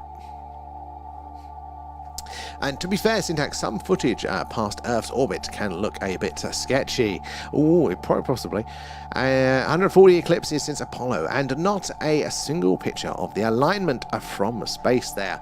Not a single picture. Wow, I'm trying to think how you'd, in all of the time there, because you'd have to be in the right place at the right time, wouldn't you? And Raf there, Sam, have you seen the one that shows coincidence between JFK and the Abraham Lincoln? I haven't, actually. I mean, it blew my mind when they started to say that there was a JFK link to the UFO stuff. I'm like, do we even need that? That was a conspiracy enough, mate. They sent 3 fellas in a missile back in '69 there, but they didn't find nothing but brimstone, and that's why they ain't been back. We're good on brimstone. I mean, that could be why. I can believe politics, budgets, the lack of pressure from the space race, because very interestingly now, China's getting close, and oh look, people are interested in going to the moon again. That a little bit of pressure. So I can believe that. Blue cheese is what we need. That's on the dark side, though. And I vaguely remember some weird, seemingly stop-motion footage of astronauts in orbit there. Not sure what context it was. Well, there is some very interesting stuff, isn't there, about the, like, where they've said, oh, it's the Earth in shot, but really it was, they actually put like a piece of paper up and they made a small hole to, you know, so to make the Earth look further away for the shot.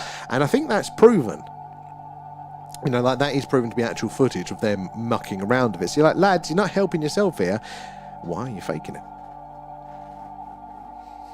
And the moon has a lot of ancient way stations on it. Well, the moon does make sense. If you think from a strategic point of view, if you're coming here from distant lands, the moon is the perfect beachhead. The moon is the place where you're right here, you've made the journey, you can have a bit of a rest, put your feet up, it's nice and safe, we're not going to bother you there. It's the perfect way station for that. Where are we? Back over to the TikToks there. Joe, how are you doing there? And Johnny, the truth is out there for sure. Oh, good night, Johnny. We'll catch you in later. It's been good to have you in there. And what's your thoughts on the upcoming Disclosure Day film? So I am very interested by it. I'm curious to see. I'm going to be going into it here with thinking, what do they want us to know from this? You know, what is the message that they want us to take from this? And I'm going to try and see if I can interpret it through that. What about you for that one? What do you think there? The moon has her ruins. There are some of those interesting pictures. Some of the stuff on Mars as well. Yeah, this does look... I'm not having to stretch the imagination to see this. There's some interesting stuff over on those ones. Lots of ancient mining too, and the moon would preserve that. I mean, that would be pretty slam dunk if we saw art of, I mean, well, say slam dunk, the scientists would try and, you know, come up with a million different weather phenomena, but yeah, the moon doesn't have weather. That's the whole point. Most things are preserved up there. And it's stuff like both of their killers had 3 names there. Lincoln was shot in the Ford Theatre, JFK shot in a Ford car. Oh, yeah, I mean, even the JFK stuff is, not the JFK stuff, the Lincoln stuff, there is more conspiracy to that as well. Like old Wilkes Booth lived, apparently, for a long time. Ford was a Freemason. I mean, there's lots. There always seems to be something to the conspiracy theories, don't they? It's never just the mainstream narrative. A soft launch returns to truth. Joe, I could see that. You know, especially the time we're in right now with the other releases as well. It feels like it's all part of it.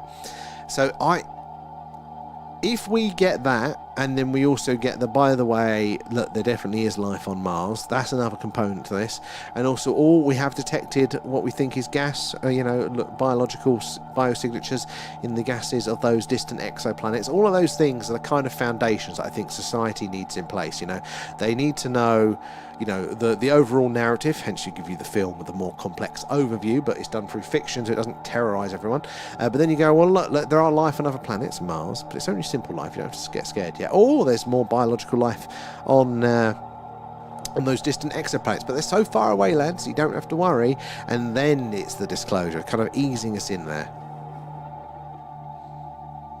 Whether that be ETs or the idea of them being future versions of us, for example, something like that, I think so. And that in the the hybridization there, maybe it's telling us about our roots. Maybe that's the big flip about this. You know, is actually we do know where we come from, and all of that. Oh, are we having another little freeze on TikTok?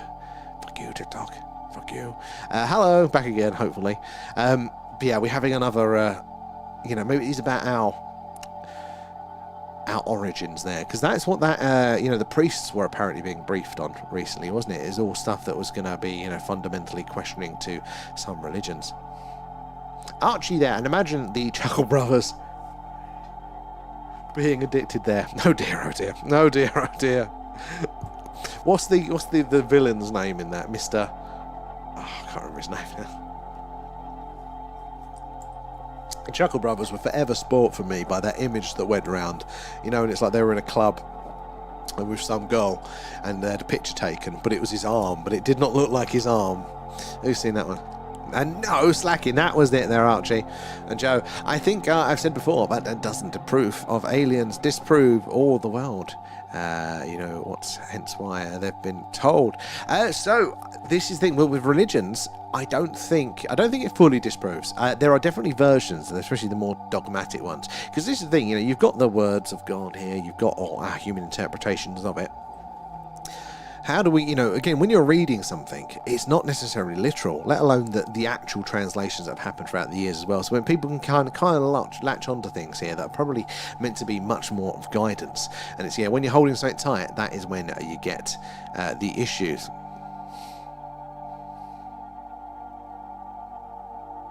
And yes, history repeats this time. They were famous enough for people to notice. And I think that is key here. This is the thing that they haven't clicked yet, is that, you know, you can't get away with it like you used to now. Like, there's just, the details are shown now. With the internet, with the record, all this sort of stuff. You know, it's out there for all to see. MKUltra was a real one. It really was. And we probably only scratched the surface. And you know they didn't stop as well. They just changed the name to something else there. Albert Pike, was it? He said, look at history if you want to know the future.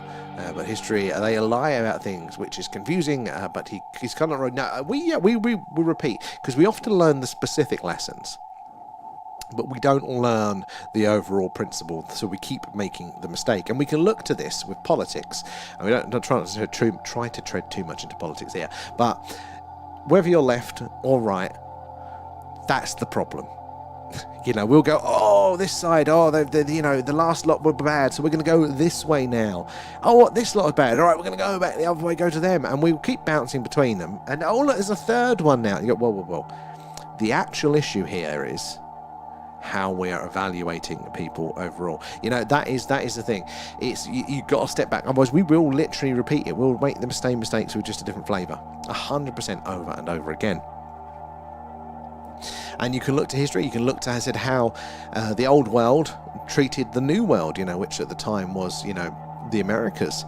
You know, how did we do it? It was long, dangerous voyages, setting up a few colonies. Those colonies revolted because they got big enough to want to be, you know, in control of their own affairs there. Exactly the same will happen with Mars. And then that'll calm down, and then exactly the same will happen out to other, you know, on an interstellar basis, to other solar systems there.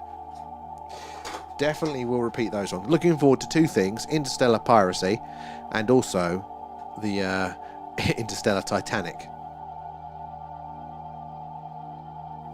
As individuals, there are literally trillions of possible futures, but society has a few possible futures, and time is funny like that. Moon, really, yes, I totally get it. And it's groups of people act as if they are their own intelligence. It's been noticed now, and it's almost as if consciousness has layers. So a nation of people will not, you can predict sometimes the individuals, but you can't predict the nation. You know, the nation will act as if it's its own intelligence, like, you know, that top level. It's very, very strange. You know, so there could be like a layer of consciousness. You think about ourselves, our bodies, you know, we're made of all these bacteria, all these autonomous things, but it's technically all us. Our cells that make decisions. You know, we're just this top level slice of the consciousness, and so maybe there is like a national level and like a higher level, so on and so on there. And read the Sumerian text, and you'll know who and what you are. I know a bit. I haven't read it directly, but I know a bit around that, and I'm fascinated to find. But it's not just the Sumerians that talk about that sort of stuff. I think the Indians as well, they cover all that sort of stuff, and the Egyptians is not far from it as well. There, you know, it does point to, you know, maybe there's something going on. It is in English on a line there. I love it, and I will have to get us an audiobook there. But the Book of Enoch, again, lies that there. And the Book of Enki is a good read. Oh, I have to add that one as well. But, and any extreme left or right is the problem there. And we need a balance there. So we definitely, you need a balance. That is the thing. But it's not 50-50, is it? That's the problem. It's when we're applying we're applying like an ideology, either which way, to all problems. That's the thing. You know, it's imperfect tools.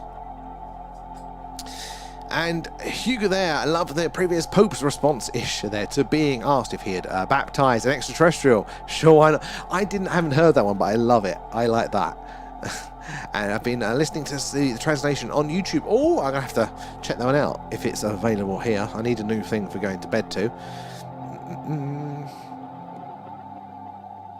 I think I said, no, I've done that one. And they've been told, and that's why. That's a way of looking at it. I think the idea of creation myths get disproved, as there are other life out there, unless the creation myth is much more broader than that. You know, if we're looking too specific, you know, what if it was just life in general, not humanity, life?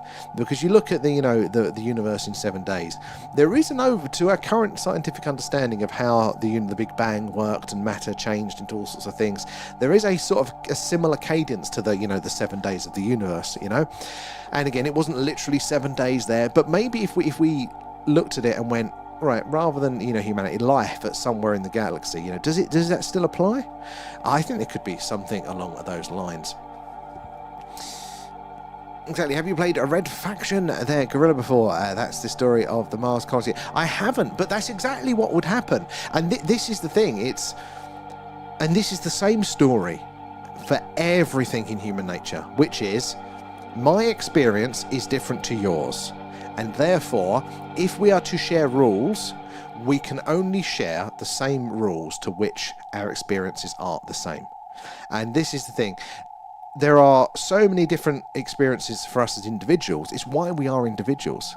You know, we are an evolutionary roll at the dice of our particular location at our particular time in our society. There's all sorts of things going on. That's why we're all different. We're trying to figure out, it's evolution trying to figure out which is the best way to affect here. But, just like when we go, out the war in Iraq and things like that, we're going to go bring them democracy. Well, maybe democracy doesn't work in a struggling country that, they're just trying to survive hand to mouth there. There's no decent agriculture, there's no decent economy there. You can't just implant what works for us, because it works for us because of everything, like literally a lot of the time down to the weather. In fact, we are quite simple as creatures.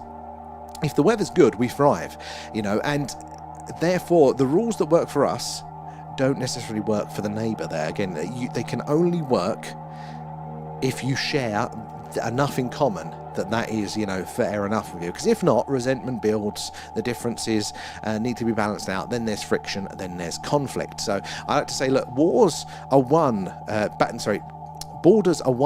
and drawn during wars, but they're held by a shared experience there. You cannot just go, right, I'm going to march in there, let's draw this boundary and go, this is now my country. Because if it is substantially different, if that bit's a little bit more arid and they don't have the same agriculture as the rest of it there, then the rules aren't going to apply. You're not going to know how to do it. That won't be stable. It's very difficult to actually, to do that. And that is why the US, the way the Americans do that, is actually quite interesting, how they've structured the United States there. They are individual states, essentially. They're individual countries. That's why they're so autonomous individually, because it's such a diverse landscape with different environments, different resources, different experiences there. The same rules don't apply, and also things like the same taxes don't apply, and they wouldn't work across all of them, and that's why they have those subdivisions out of it there. But the same would happen to Mars. The same will happen to all of the colonies at some point. When it gets big enough, the rules that govern them, it becomes extractative, the same as our colonies did, in the Americas and all that sort of stuff there. It's just an inherently unstable model. Donnie there, thank you for the follow. Where are you joining us in from there? It's such a good game there, if only I had the time. And the second one is brilliant. I'm going to quickly pop back over to the tubes. How are you doing, darling? Hi. Oh, you're warm in here. I know, it's gone chilly, hasn't it there? Hi, I'm going to bed. Okay, well, I'll be off soon anyway, so I'll catch you later there. And the reptiles there. Channel is the 7th key. I'll check that one out there, Moon. Thank you. And spot on there. You can't just pick a new mindset on an existing established culture. Exactly, Hugh. This is the thing. There are so many things of it works for those environmental reasons, and there's 1,000 of them. And the rules, you can only follow the rules as long as your society allows you to. And there's one that's coming up for us a lot in the UK at the minute, which is things around sort of self-defense and being able to defend your home. And the police want you to call them for any mistake, for anything that might happen in the world over here, and you're very, very discouraged. It's not like the US where you're allowed to stand your ground. You're allowed, if somebody's in your home, you can do what you want to them. Over here it's pretty much the reverse. Your best luck is to just go, you do what you want, because I'm the one that's going to get prosecuted if I defend myself, which sounds very ridiculous. But when things are working, that's not so bad. As long as you can call up the police and they are likely to come and they're likely to be able to solve your problem, and also the person is going to be arrested, that's fine. But the problem is they've stopped doing all of that. They've stopped being able to sort out the problems. So now people can only follow that rule as much as the society is fulfilling it. If they're taking responsibility, they've got to be able to do it. And we are starting to see the point now where people are taking it into their own hands, because that's their only choice. And, the powers that be, they don't get that. They don't get that, there's this threshold before people just have to do it themselves. But it's very interesting, but it's interesting. You can't just force things based on rules, and the same would be true across the solar system. Reptilians aren't reptiles; they're Saurian. They're old birds, and they hate being called reptiles. So interesting on that one, because I've often wondered with the reptilians, where does that come from? And our best gets to split their way. No worries there. Syntax as well. Simple life is very probable in our solar system.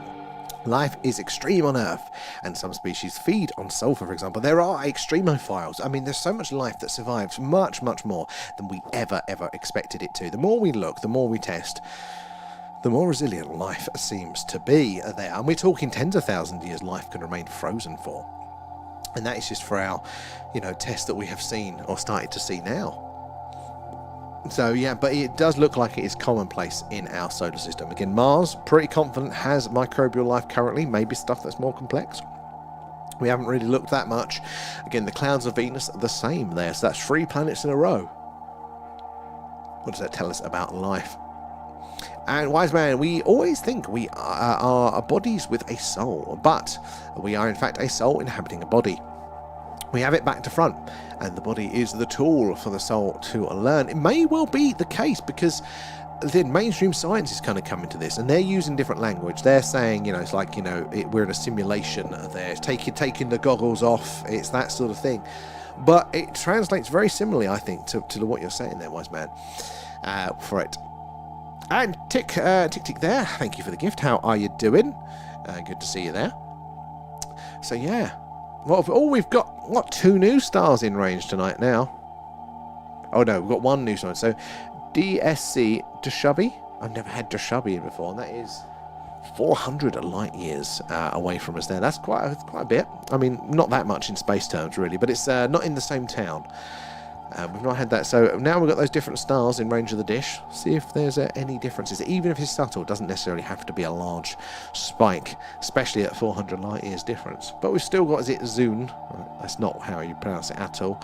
But we've still got that one in range too.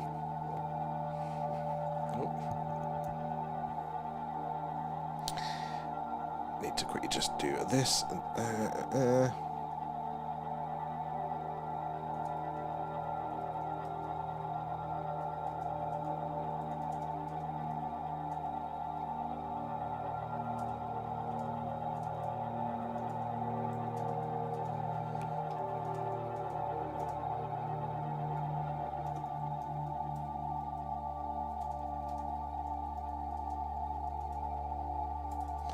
So I just need to do that one.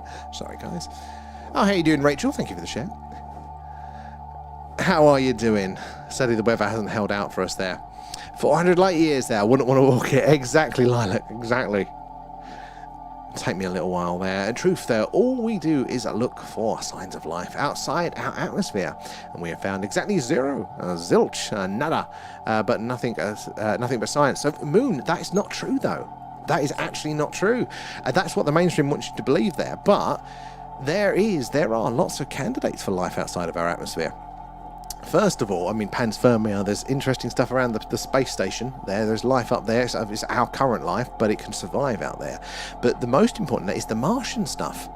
The what was it? The Viking missions. Both Viking missions on multiple occasions tested positive for microbial life existing on Mars. And the only reason that they said officially that those the only reason they said that they are the inconclusive was due to a faulty other bit of equipment. They haven't updated it, so I think that is pretty awesome for it there. And truth, all we do is look for light. No, I've done that one there. And was it Bob Lazar who talked about greys viewing us, contain us? I think it was Bob Lazar. One there. And chemical reactions are not life. It's an indicator of life. It's one of the things that we can test for life, but that's what the excuse was. They thought it was a chemical reaction, but it was like no chemical reaction we've ever seen before. The label release experiment had 100% success rate for it. The only reason that they said, oh, maybe it's some sort of weird chemical reaction in the soil, was because of they couldn't find organics in it. So yeah, they've had that, but then obviously you've got the other indicators that are on Mars. What was the other one? There are a few contextual stuff that's not as strong, but you kind of put it all in together, and you're like, that is interesting.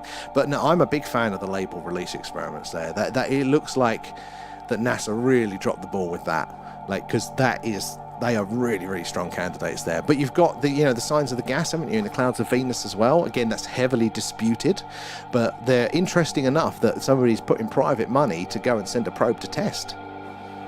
And friend as well there, how are we doing there? We're just vessels for souls, which is crazy to think.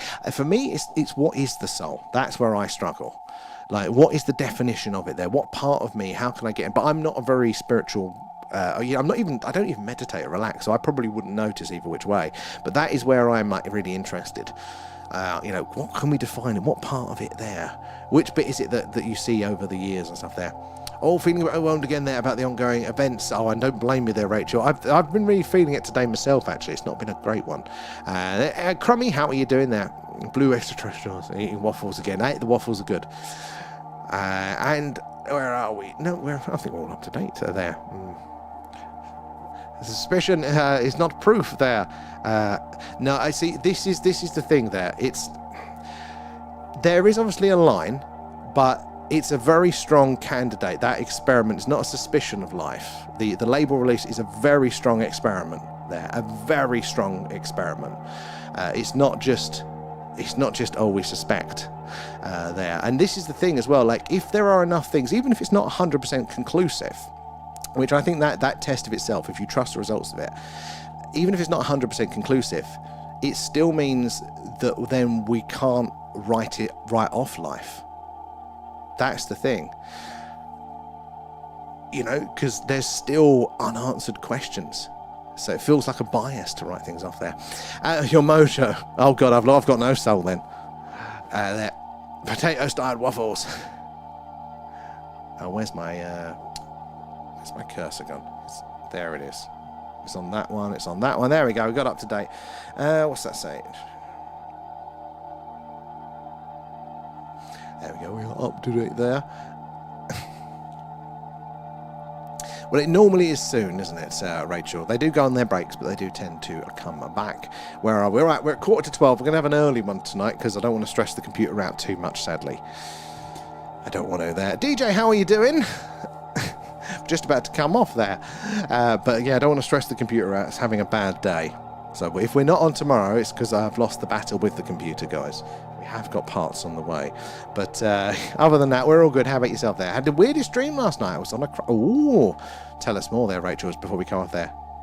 A tour, I shouldn't be mantra there. Only life ever found is here. Well, that doesn't... Conclusively, yes, but that's an observation bias. We have had positive signals. Like that is a strong indicator. It feels like you're writing it off too much there. There's still a much, and it's more than just a basic experiment, the label release, and it was done multiple times, and it's always been positive. When that test has been used on Earth, it's been 100% correct. So I feel very, very strongly on that one, as you can tell. But hey, it's good to have different points in it. There. Where are we? we could have a real Star Trek by now if NASA had the military budget. That's the truth. Well, that's it. We need to fight someone, then that's where the budget goes there. And Lee, you need to meditate there. You'll go somewhere. But be careful what you wish for when you're there. You realise you're not alone and be with the Watchers. You see, that's the thing that does stress me out with it there. I've not been good at meditating the rest of the times. Sword Lord, how you doing there? I bet Bob Lazar could get more girls than Andrew Tate. Quite probably. And you'd hope so, wouldn't you? There. Anyway, guys, thank you all so much. I think you're awesome. And thank you for hanging out with us and sharing all your knowledge and opinions and that. And thank you, No Moon. I love it. We love it. It's good to have a balance, isn't it? And as always, very welcome. So, guys, thank you so much, as always. We're going to have to come off for now, because I'm looking suspiciously at that computer and it's flying up a few extra errors. But we'll catch you later for those ones. Probably because they told me to abduct their own species. They abduct their own species too. And I've had another being beside me last night. What they're showing me is Boss. Oh, DJ, quickly, before we come off, what have they been showing? Give us a hint. I want to hear about that one. Good to look into your own eyes and do it. Oh, I've tried that, Lee. It does spin me out there. But I'm going to wait to see if DJ shares that. You might have to sit it for another night.